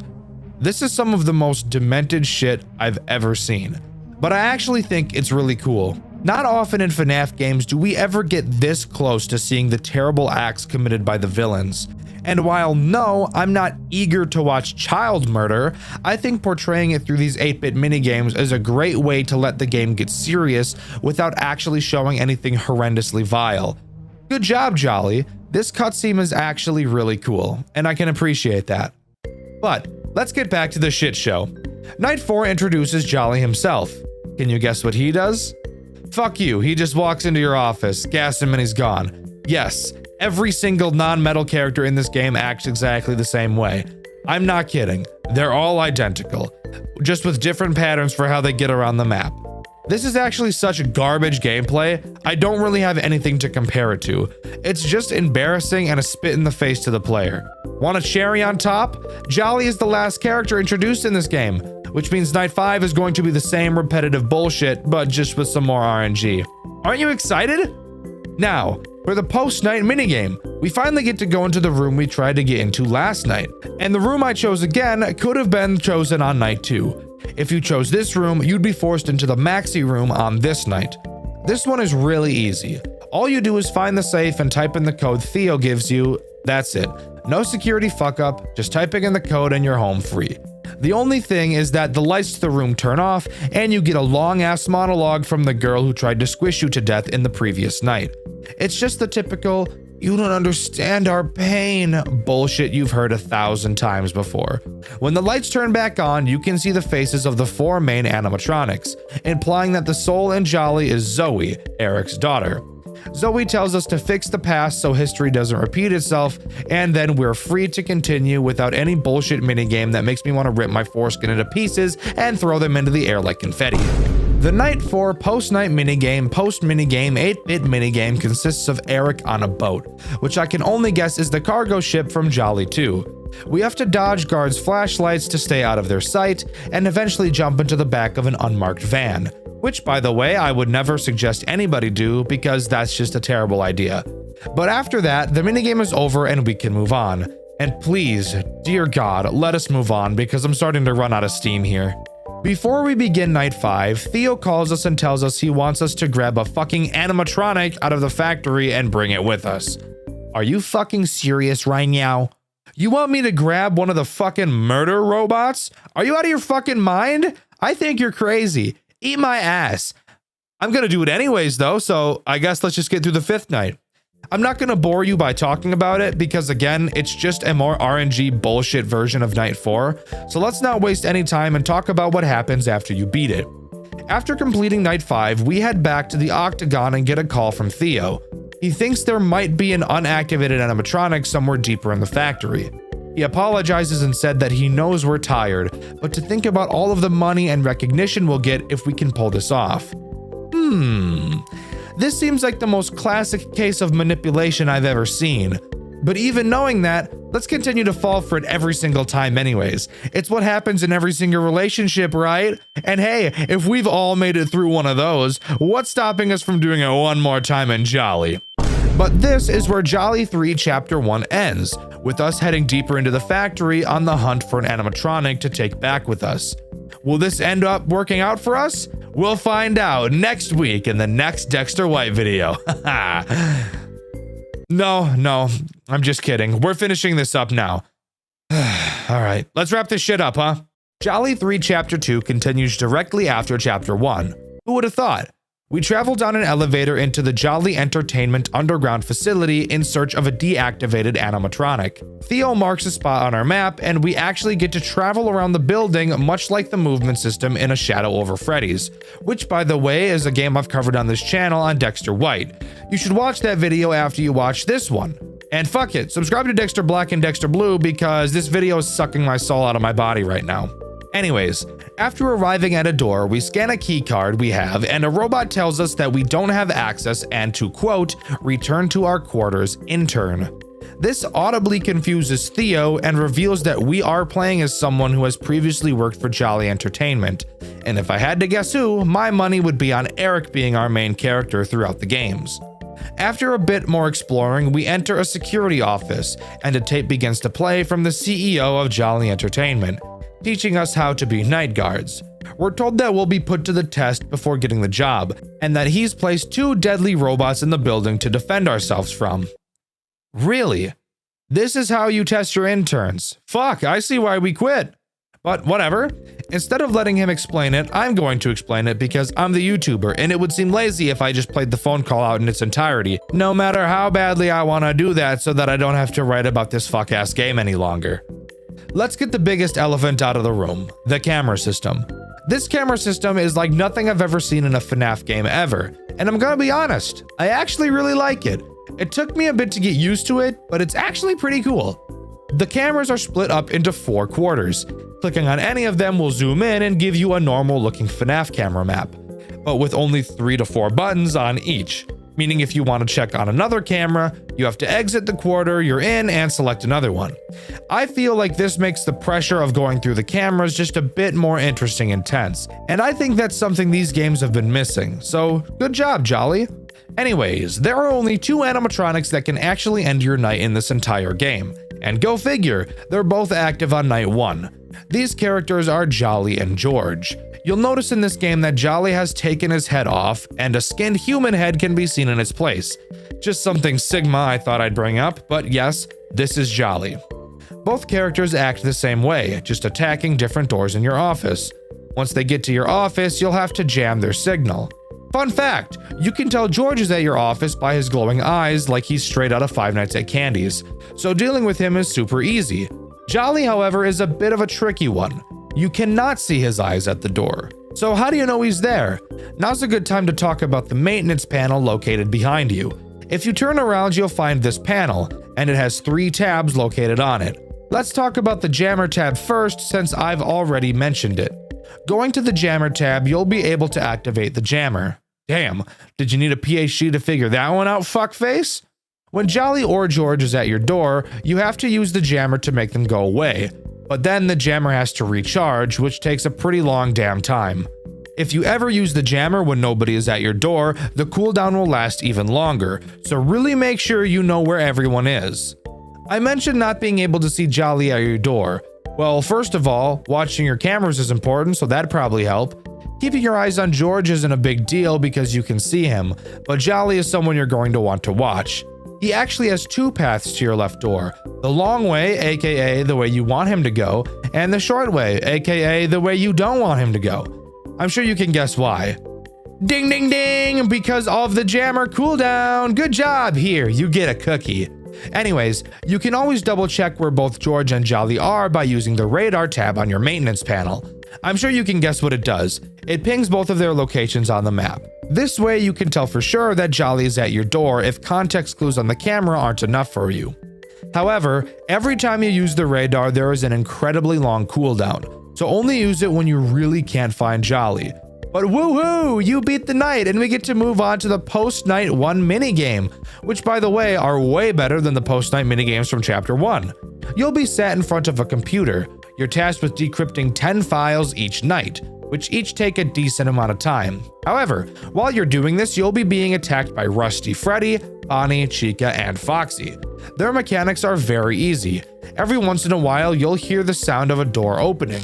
When you hear it, you'll need to quickly turn around. You'll easily be able to tell which door has been opened, and you need to run over to that door and listen for breathing, just like Five Nights at Freddy's 4. If you hear breathing, you need to flash your light to scare the animatronic away and then lock the door. If you don't hear breathing, then all you need to do is lock the door without flashing your light. Then go back to decrypting. Decrypt all the files and you're home free. All of the animatronics act the same, by the way, so I'm not covering each of them here. Night 2 introduces two new characters, Shadow Tweety and Shadow Maxie. Shadow Maxie is not ass, so let's talk about her first. She is literally exactly the same as Metal Chica from chapter 1, spawning on a camera and fucking you up if you don't put the camera down, except she acts much like a shadow puppet from Five Nights at Freddy's 3, where she'll fuck up your vision and stun you for a while if she jump scares you. So definitely don't let that happen or you will probably die. Shadow Tweety, on the other hand, is a dick. She will slowly start building herself in your office the longer you look forward. Turning around will make her slowly deconstruct. If she ever finishes building herself, she'll jump scare you and cause a ventilation error. Oh wait, shit, I didn't talk about errors. Just like Five Nights at Freddy's 3, you have 3 errors: ventilation, camera, and AC, all of which can happen at complete random, and you'll have to waste a bunch of time repairing them on your maintenance panel. Choosing not to fix any of them can obviously lead to some major issues, so how about you just do it, you little bitch? But that's really about it. Complete the night and you move on to the decryption minigame again, and then back to the night section. No new characters are ever added, it's just harder and harder every time. Same thing goes for the decryption minigame, so there's really not much more to talk about until the end of the 5th night. After completing the 5th night, we get a short cutscene letting us know we have passed the test and we can work here full time, which also explains why we have a keycard in the first place. Theo gives us a call and tells us that the oxygen system in the building has been tampered with. He gives us coordinates to the control room and we have to book it through the building to fix it. It's at this time I get to tell you about a bunch of fucking bullshit. This time, while roaming around the building, George is active and moving around too. And getting around him is the most fucked bullshit on the face of the earth. I literally don't know how to describe how to beat him because I really don't even know what I did. It seems like every single possible movement ends in a death. You have this hold your breath mechanic you're supposed to use, but there is no visual cue to let you know when you're safe to pass him. What you're supposed to do is hold your breath and wait, then exhale and walk past him. You might think, oh, hold your breath until he leaves. But he never leaves. He just stands there, menacingly, staring you down no matter what you do. If you don't hold your breath for just the right amount of time with literally no sign as to how long that's supposed to be, you're fucked and you have to listen to bitch-ass Theo's cutscene again. This took me a stupid amount of time to achieve, and it's honestly the most unenjoyable part of this chapter. But what happens if you get to the control room? Well, You get the misfortune of playing the most brutal and unforgiving night section this series has ever designed. The goal is to stabilize 10 rooms in the facility, but while this is happening, you're getting fucked by George and Jolly. In this office is a window and a door, just like the first Jolly game. You will have to check the light, and if someone is there, close the door until they leave. But here's the catch, you have a power system, and a power system that goes down so incredibly quickly it isn't even funny. When I tell you that you have to play this night perfectly, I'm not exaggerating. Checking the light is a bad idea. Instead, you should listen for sound cues to let you know a character has arrived. When you hear the sound cue, you shouldn't close the door right away because it'll waste too much power. So wait about 3 seconds and then close the door. If you've timed it right, you should very quickly hear them leave. When they leave, you should quickly check the light and open the door. The reason you need to check the light now is because the sound of a character leaving can actually cancel out the sound of one arriving, which is complete bullshit by the way, and for every microsecond that you're not pressing the light button or the door button, you need to make damn sure you're stabilizing the rooms, because if you aren't for even a second, I promise that you will lose this night. I'm being so serious. You have to play this section perfectly. No mistakes, no misclicks. It is fucking brutal the whole fucking time. If you want to get a really good feel for how bad it is, you can check out my playthrough over on my second channel, Dxtr Black. But if you can manage to complete this fucking brutal section of the game, we can continue. Walking through the corridors of the factory, we enter an elevator. Following it down, we reach a massive room. And inside, we find the supposedly deactivated Springtrap animatronic, and Jolly comes to a close. But I'm not done yet. Usually, when I write a script like this, I'm able to get out all of my frustrations. But no. Not this time. This hour-long video hasn't been enough for me. This game has put me through so much bullshit! I've been holding back way too much, I think I'm gonna fucking explode!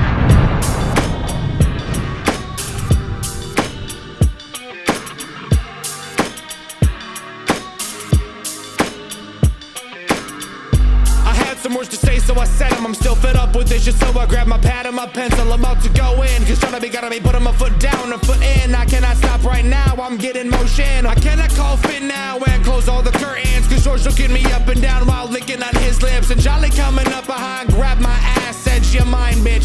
Nah, I don't got time for this shit. I got all these bitches climbing on me, they be beating on my ass like Muhammad Ali. I got a lot of emotions up inside me, better be believing one of them ain't Jolly.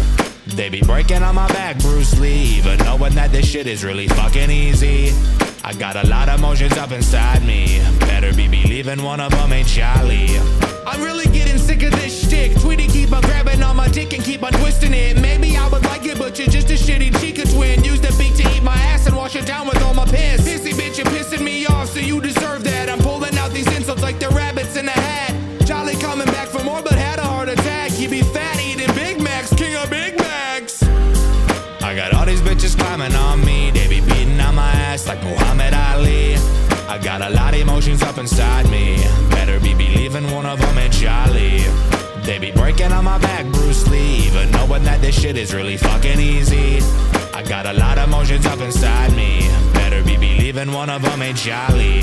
One more verse, I'll disperse. This game so bad, I call it a big ol' booty curse. George would beat my ass, but he be getting fruity first. But he got no gas, so he ain't giving me the jerk.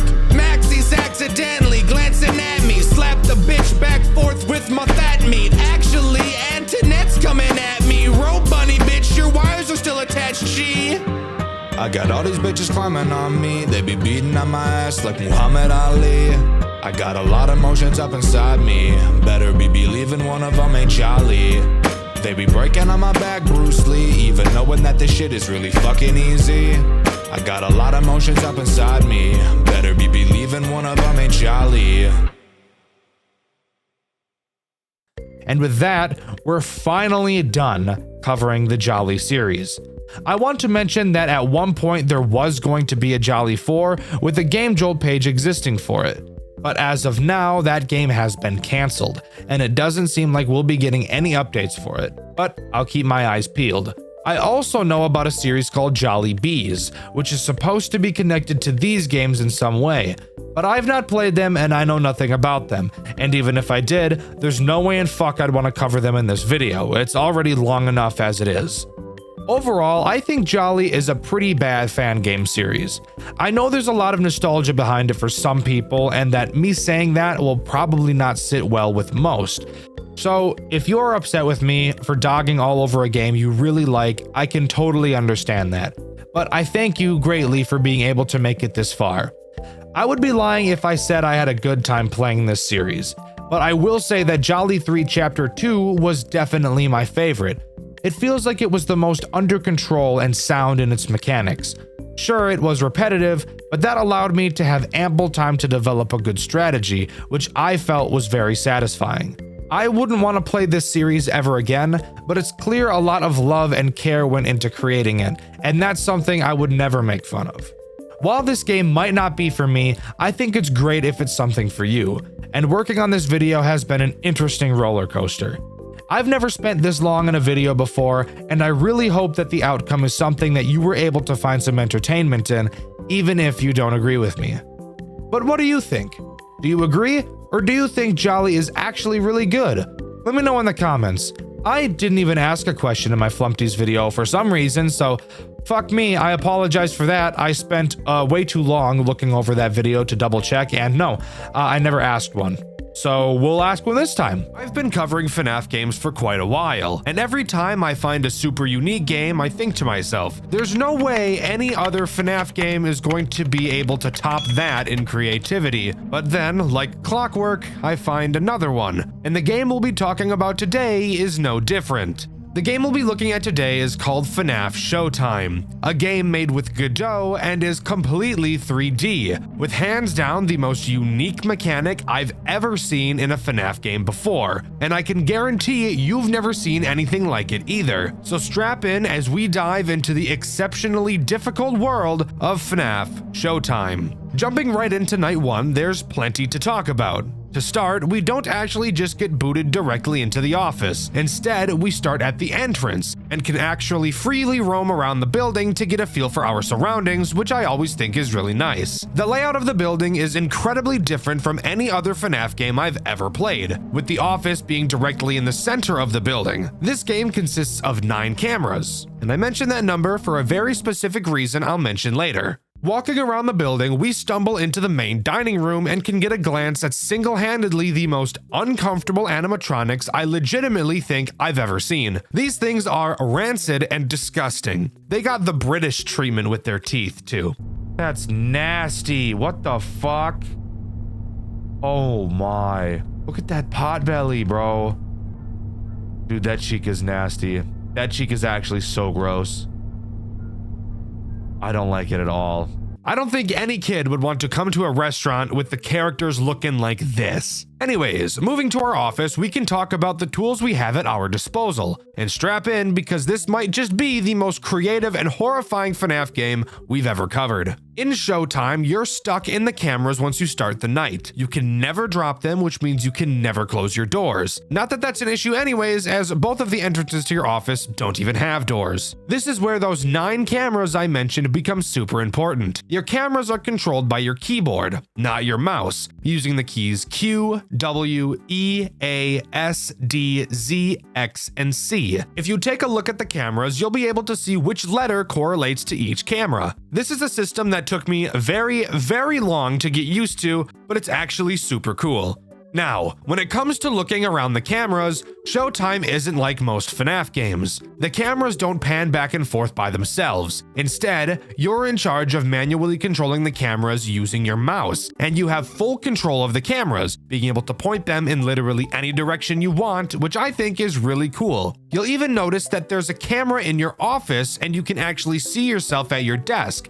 But if we can't leave the cameras and there's no way to close the doors, how are we supposed to defend ourselves from the threats this game introduces? That is an amazing question. But before we answer it, let's talk about the 2 threats this night introduces. Night 1 introduces both Bonnie and Chica. I'm going to be talking about them at the same time since they both behave in the same way. Obviously, their goal is to reach your office, so that's exactly what they'll do. Something I really like about this game is you can always watch them move around the building. They don't have just one static frame for each camera. As this game is a 3D environment, the characters actually do roam around. Now, onto how to defend yourself. Well, your camera is equipped with the ability to reset the animatronics and force them to go back to where they started. And how do you activate this? Well, let's just say I hope you guys have been practicing aim labs because you're gonna need it. By holding left click, you can shoot a signal out of the camera where the crosshair is pointing. If you see Bonnie or Chica anywhere on the map, aim the crosshair at their head and hold down left click.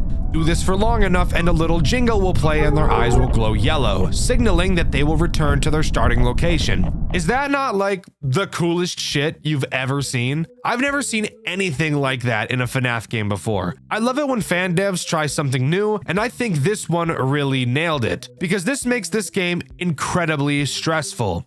And that's for one main reason. You'll notice that there are a bunch of employee-only doors all around the building, and that's for a good reason. If the characters could only come from one area, it'd be way too easy to just camp their spawn points. So, when a character goes into attack mode, they will appear from literally any of the employee doors around the entire map. They can start in the main dining room, they can start in the entrance, the two party rooms, Pirates Cove, the arcade. It doesn't matter. They can come from anywhere, needing you to constantly be monitoring everything and listening for footsteps to see where the characters are going to come from. It is hard to put into words just how cool and creative this mechanic is. Nope. Get the fuck back in there, dude. I want nothing to do with you. This is gonna be fun. This one's gonna be fun, dude. Holy shit. These characters move around a lot, so you will have to be tracking their heads constantly, which I personally think is really fun. And I think it's absolutely terrifying when you hear a character's footsteps, but you can't quite tell which room they're coming from. That mad dash looking around the cameras to try and find them in time really adds to the tension this game builds. Dude, where are they going? I cannot keep track of these guys for shit, dude. And it's only going to get crazier and more difficult as we continue. So let's move on to Night 2. Night 2 only adds one new threat to the game, and that threat is Foxy. Honestly, not that big of a deal when compared to the other characters and their bullshit. Foxy is very simple. He stays in Pirates Cove the entire game. He'll slowly move through different phases before charging at your office. Throughout the night, just make sure you're shooting him to reset his position, and he really shouldn't be an issue at all. No, where the challenge of this game comes into play is Bonnie and Chica, and the awkwardness of aiming and resetting them, as a lot of the time it feels very unresponsive. One of the strategies I came up with was at the start of the night, pointing all of the cameras at every possible place where the animatronics can come from. That way I can watch all 9 of them at once and see which characters come from which doors. And this would be the perfect strategy, except for 2 main problems. Let's start with the smaller issue. But don't get it twisted, it's still a pretty big issue. The characters move very quickly when they're walking. That by itself isn't a problem. What is a problem is the inconsistent amount of time it takes to send the characters back. Sometimes when you shoot them to reset, you only have to hold the mouse down for 3 seconds, and other times you have to hold it for upwards of 8 seconds. This massive inconsistency makes it very difficult to deal with the characters properly. But now onto the much bigger issue, which I admit is partially a skill issue on my end, but it also shows one of the game's flaws. An animatronic can be in a room. No shit. However, if you're looking at a character in a room from a camera that is not in the same room, you will not be able to reset them, even if you can clearly see them and have your crosshair directly on them. I think this is a problem. As mentioned earlier, it can take several seconds to send these characters back. And they're very fast, so they will be switching cameras frequently. And you'll have to match what cameras they're going to constantly since you can't reset them from the room that the camera isn't in, even if you see them. The part where this is a skill issue is, I haven't been able to learn the map perfectly, to know off the top of my head how all of the rooms are attached. When you control the direction of each camera, and there's 9 of them, it will very, very quickly become incredibly disorienting to even figure out which area of the building you're in, let alone track 2 characters that are constantly walking around all the time. Again, this specific part is a skill issue for sure, but I do think my previous point is an actual problem. Hey, got my fucking aimbot on, bro. What the fuck? This is cheating. Bonnie's cheating. The fuck, where is he? Oh shit. Dude. Where the fuck is he? What the fuck? Dude, where the fuck was he? I could not find his ass. The fuck he go to, bitch? But with that out of the way, let's move on to night 3. Night 3 is actually a doozy, guys, I can't lie. While no new threat is introduced, an entire new mechanic is implemented that makes this game extraordinarily harder than you could ever imagine. What is that mechanic, you ask? Well, let me tell you, pretty much Satan. Now, at specific times throughout the night, all of the lights to the building will be turned off for at least 1 in-game hour, sometimes longer, making it incredibly fucking difficult to see anything. So difficult that through my playthrough, which you can see over on my second channel, Dxtr Black, I actually had to change my graphics settings to make it easier for me to see, because there's no way in hell I would have completed this otherwise. However, there is something I want to praise this game for when it comes to introducing this mechanic, as thankfully it didn't just drop it directly on your forehead like I do with babies. Instead, it makes the early half of the night incredibly easy. While the phone guy is talking to you and the lights are on, only Foxy and Chica will be active, making it very easy for the first 2 in-game hours. Once 2 a.m. strikes, the power goes out for the first time, and it will come back on at 3 a.m. During this time, still only Foxy and Chica are active, and Chica will really only attack 1, maybe 2 times at most. Only after the lights come back on at 3 a.m. will Bonnie become active and start attacking. Once again at 4 a.m. the power will turn back off, wherein it will never turn back on for the remaining 2 hours of the night. So you get time to get a feel for the lights being off by only having to deal with Chica, who moves far slower than Bonnie does, and then they ease you into dealing with both of them at the same time. I think this is such a good way of introducing such a debilitating mechanic. It doesn't feel like this game is just prying open my asshole and filling it with its saliva. It's properly teaching the mechanic without directly making you feel like it's teaching you. This is a perfect execution of a mechanic like this, and as much as I hate the lights going out,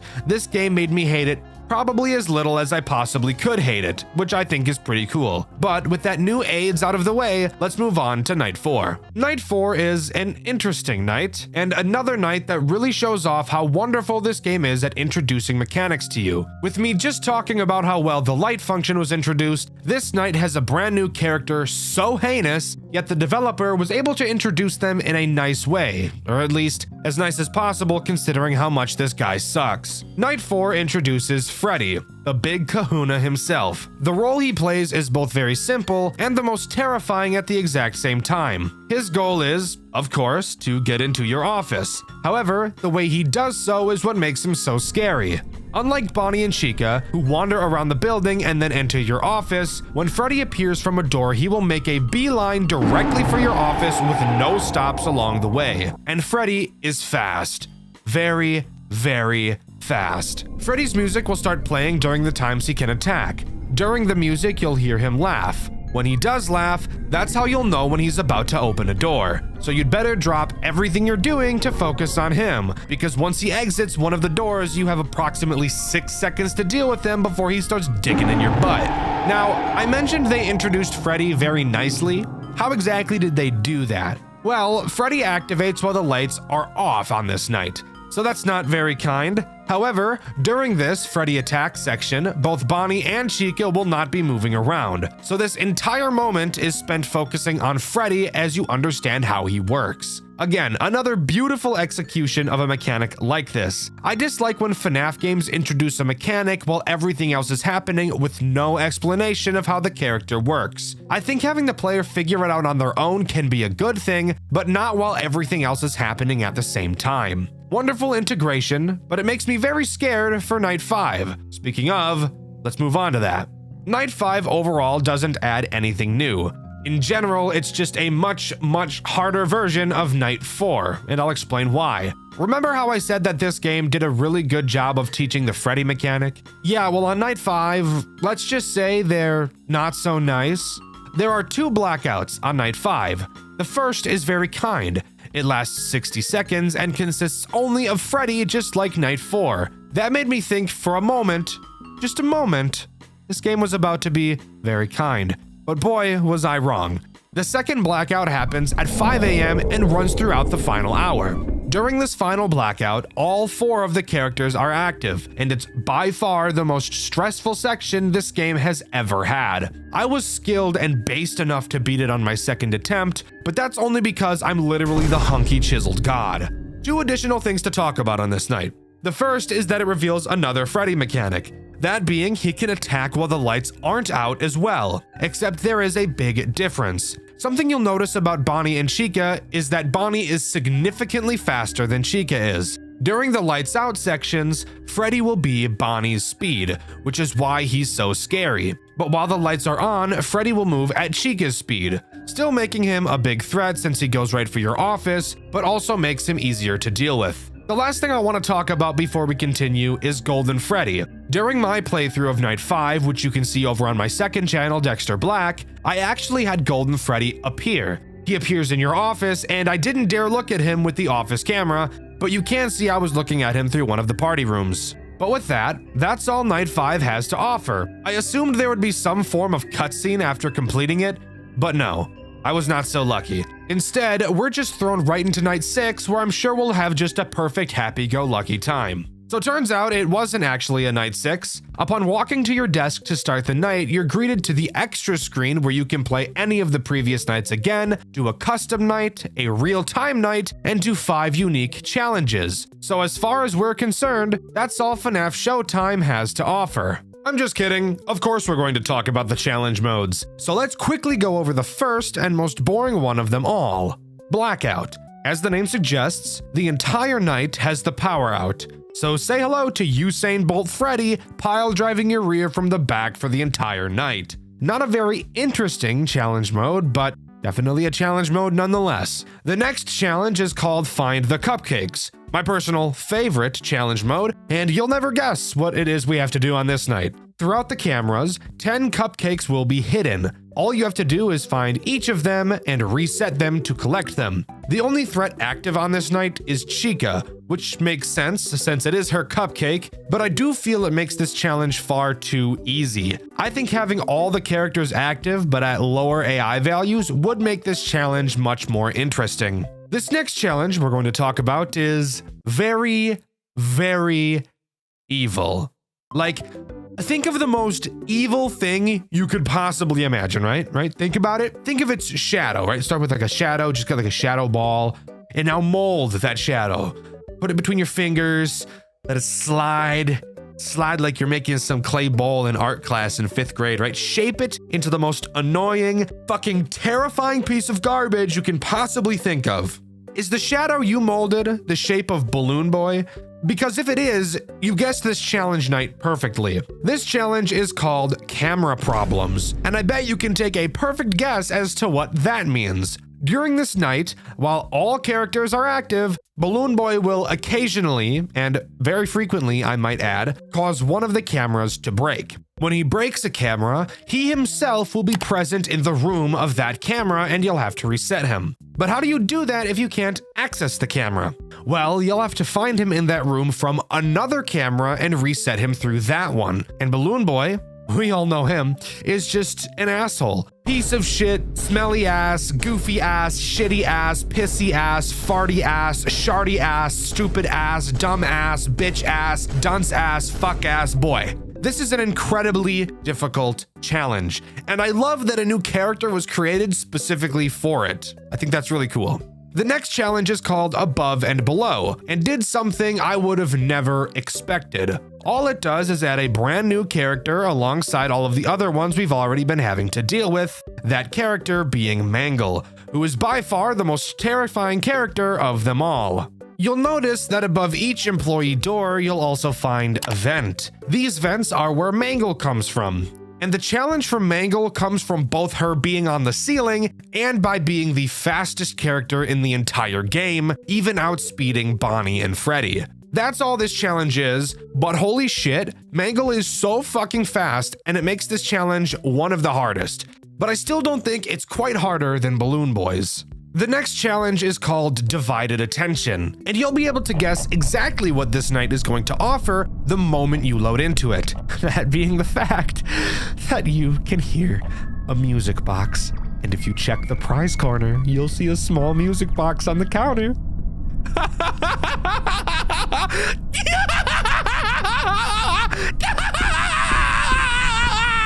That's right. This challenge just adds another fucking Foxy to constantly look after. Isn't that just fucking amazing? Yeah. Needless to say, I'd like to move on as fast as possible. But with that, that's all of the challenges that FNAF Showtime has to offer.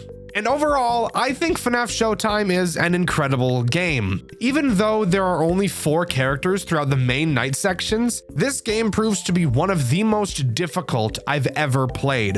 Learning how to track the characters and prioritizing them is exceptionally difficult, but it's so cool. But let me know what you think. Do you agree with me, or do you think this game is just too boring to be worth a Dxtr White video? Let me know in the comments below. I asked you guys what got you into FNAF, and my favorite comment was everybody who said Markiplier, because that's exactly what got me into FNAF as well when I was just a little child. What makes a game difficult? Is it puzzles, bosses, nerve control, or a mixture of all of those things? I think almost any answer to that question is a valid one. However, I think there's something all players, especially Five Nights at Freddy's players, can agree does not make a game difficult. RNG.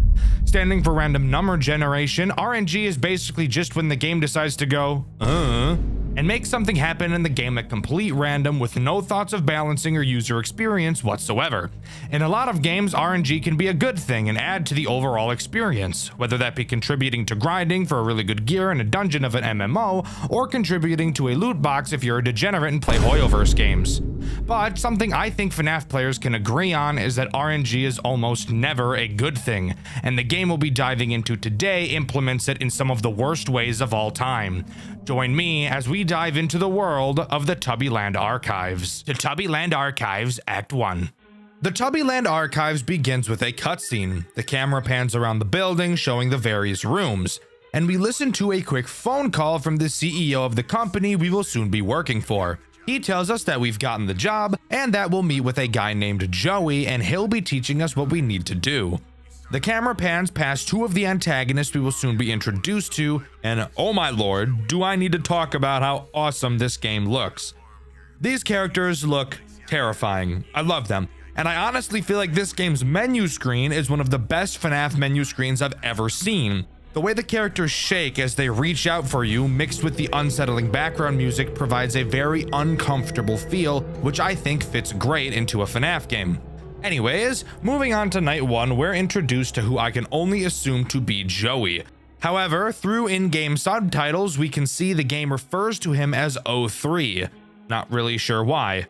The night 1 phone call is just about as uneventful as I'm sure you could have guessed. 03 explains the basics, and not much lore is mentioned at all. 03 tells us that the guy that worked before us was named Evan, but other than that, not much else is revealed. And while yes, I could describe to you how he describes what our job is, but it's kind of my job to tell you what our job is, so let's do that. There is only one threat that is activated on night 1, that threat being Poe. For those of you who are grown adults and don't know anything about the Teletubbies, Poe is the red one. However, before we can actually talk about Poe, we should talk about the general tools we have at our disposal. Obviously, we have cameras, but the cameras in this game have 3 unique functions. Okay, 1 unique function. I've seen the other 2. I'm just trying to be nice because apparently I'm way too negative in these reviews. Let's go over the 2 non-unique functions first. To start, we have our camera flashlight, just like FNAF 2. It lights the camera up. Who would have imagined? Wow. However, the flashlight battery in this game that's displayed in the top corner of the camera actually goes down pretty fast. So that's why in my playthrough, which you can see on my second channel, Dxtr Black, it's very common for you to see me flash the light on a camera for a fraction of a second. Since as you play this game, you'll learn where to look for each of the animatronics, a super brief flash should really be all you need. The next familiar mechanic is an audio lure, except unlike most audio lures, it won't make you want to kill yourself by only working a handful of times before forcing you to stare at a reboot monitor for 300 years. I'll explain how the audio lure mechanic works when it becomes relevant. Before that, let's talk about the last mechanic in the cameras. The reboot? The shock. I don't really know what to call it. There's a button on the cameras that allows you to remotely turn off and on said camera.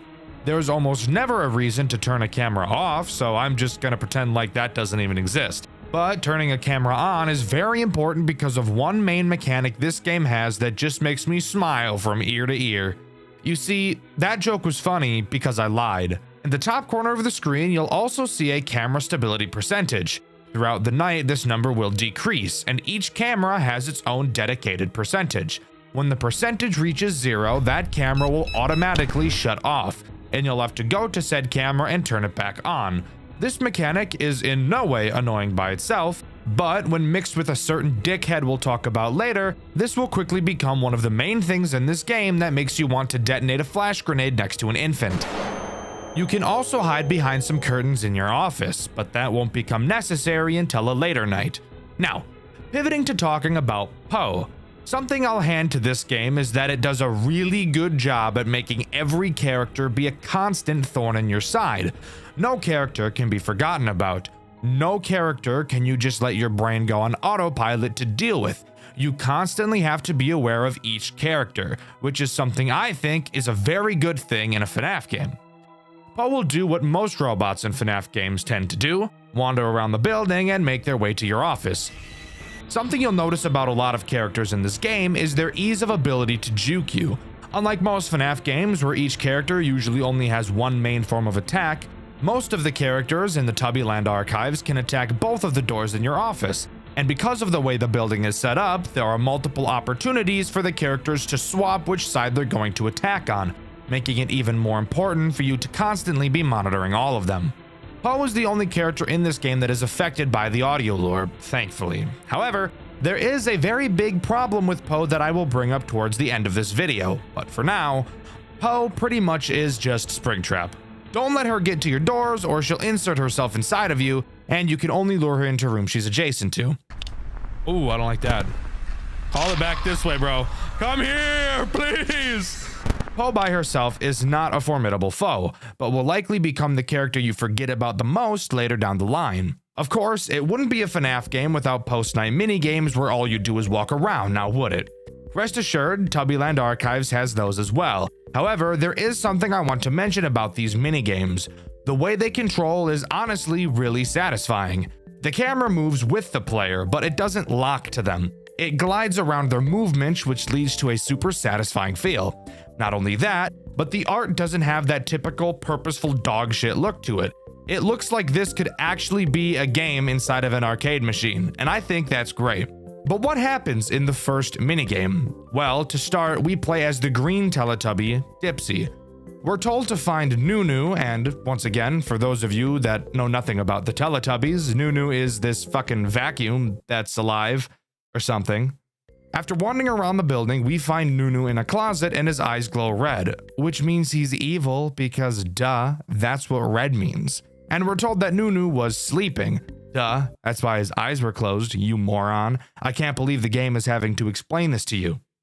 On night 2, we get another call from O3. He explains not a whole lot, basically just goes over the 2 new animatronics, but I feel like I can do a hell of a lot better than he can. He does bring up Nunu, the vacuum cleaner, and explains that the CEO worked on building him himself. He always told the workers to stay away from it because it was too dangerous. I find that a bit odd, and so does O3, but we're gonna not question it. It's just FNAF things, I suppose, right? Anyways, on to the 2 threats this night introduces, the previously mentioned Nunu and the yellow Teletubby, Lala. Lala is the real main antagonist of this game, at least she feels like it, as she is the character that without a doubt will require the majority of your attention throughout this game, and is the first major occurrence of painfully AIDS RNG throughout this experience. Lala is one of the few characters that can be seen on the cameras without the use of the flashlight since her eyes glow. She does the same thing that Poe does. She can attack both doors and has multiple points throughout the cameras where she can swap sides and fuck your day up. Generally, her mechanic is easy. Lala will never move backwards, So once she's at the entrance of one of your doors on the cameras, if you later check and she is no longer there, then you know she's about to attack you. And when she is, all you have to do is hide behind the curtains and she'll jump into the office to look for you. Yes. Yo, I would not want those things to grip my hips. I ain't not gonna lie. Them big fucking oven mitt hands, bro. But she does have the mind of a toddler and will quickly forget why she wandered into the office in the first place and promptly leave. Where Lala becomes incredibly ass-clenchingly AIDS is when we start to talk about what I'm going to call her final bait and switch. The two final cameras she will appear on before attacking are camera 1A and camera 1B. However, there is a camera in between that can serve as one final point for Lala to switch sides, that being camera 2A, the worst fucking camera in the whole game. When Lala is on either of her two kill cameras, when she has a successful movement opportunity, she will do one of two things.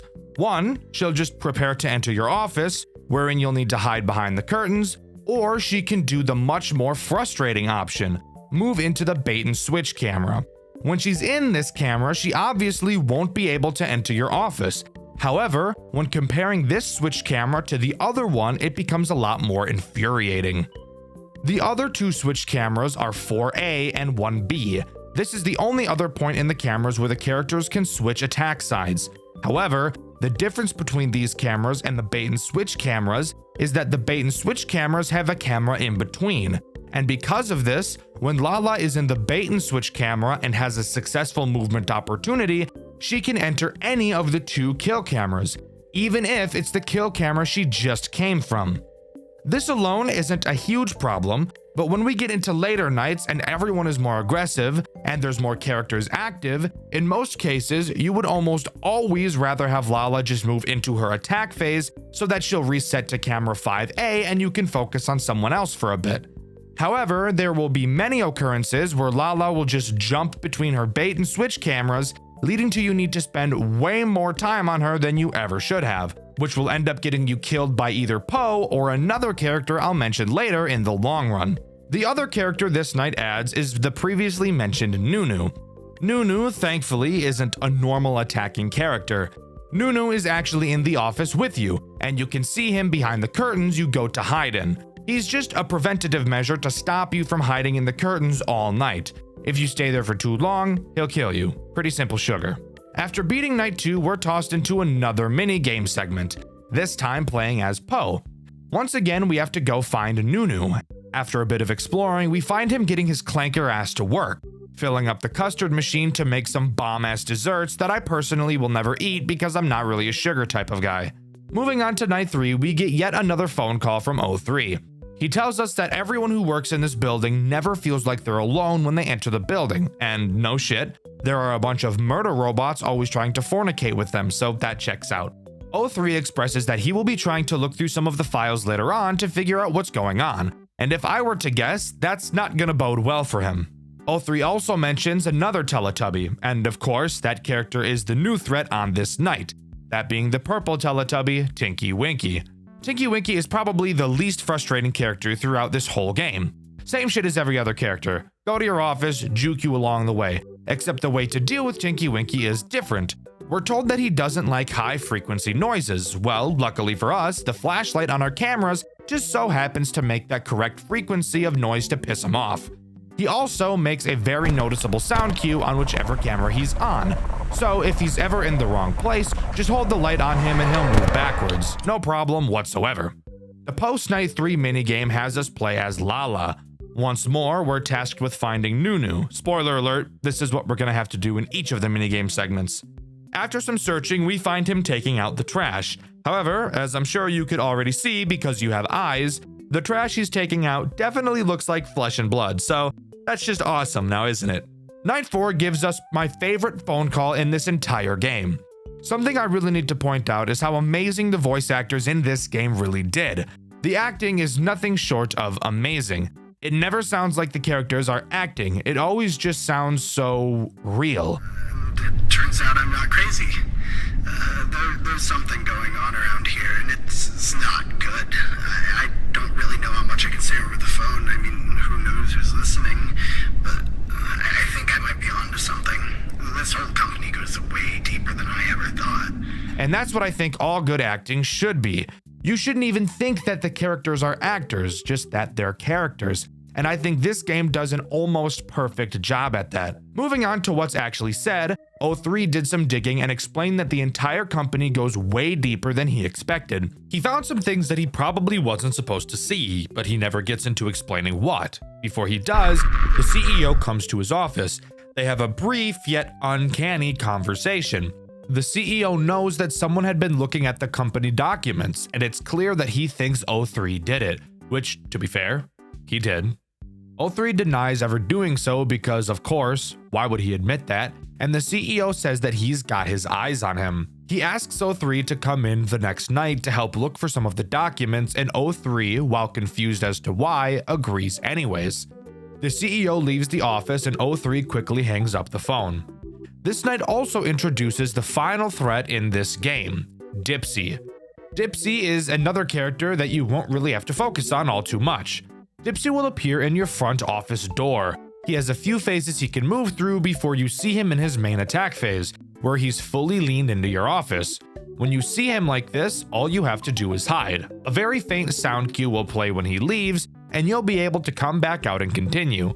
Not a very difficult character to deal with, but a character that does force you to pull the camera down every once in a while. And in a game where the camera is easily the most important tool, this isn't something you're gonna wanna be doing very often.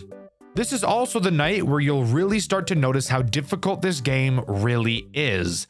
The characters really start to move quickly on night 4, and the pressure present and nerve control required really starts to stand out. In the comments of my first episode of this game, which you can watch over on my second channel, Dxtr Black, I got several comments warning me about how hard this game really is, and upon reaching night 4, I finally really started to feel it. But nothing could prepare me for the complete bullshit I was about to go through come night 5. But before we can talk about night 5, we need to talk about the post-night 4 minigame. In it, we play as Tinky Winky and find Nunu cleaning up a spill, as the game puts it. This spill very clearly is blood, and I have my suspicions as to whose blood it could be, but I'll explain my thought process after we talk about night 5. Night 5's phone call is a doozy, to say the least. O3 explains that the CEO set him up. He came in the night the CEO asked and walked right into a death trap. He mentioned he found a box in a party room that smelled terrible. He found several documents. Reading them revealed everything. He explains that the entire building and business we're in now is a cover-up. But before he can tell us more, Nunu finds him and kills him in what I can only describe as one of the most uncomfortable phone calls I've ever heard. Shit. Nunu, no. Oh, are the...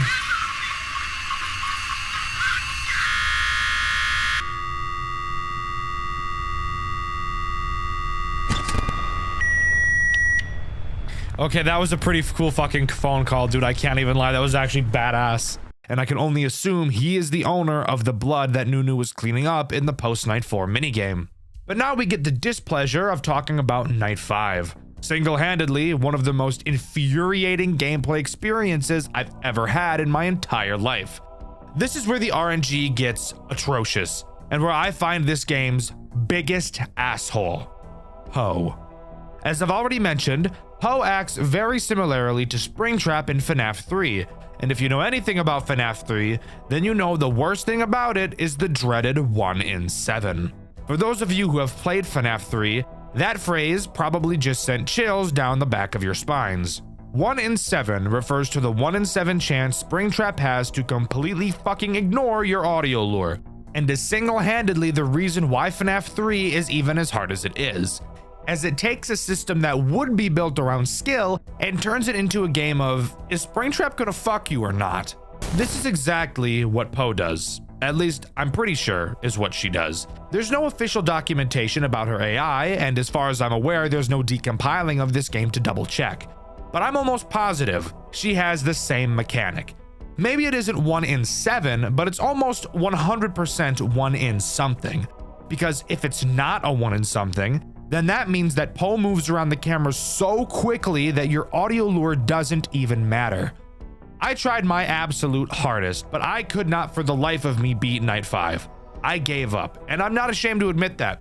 If my theory of Poe ignoring some of the sound cues is correct, then fuck trying to beat that night and just waiting for luck to be on my side.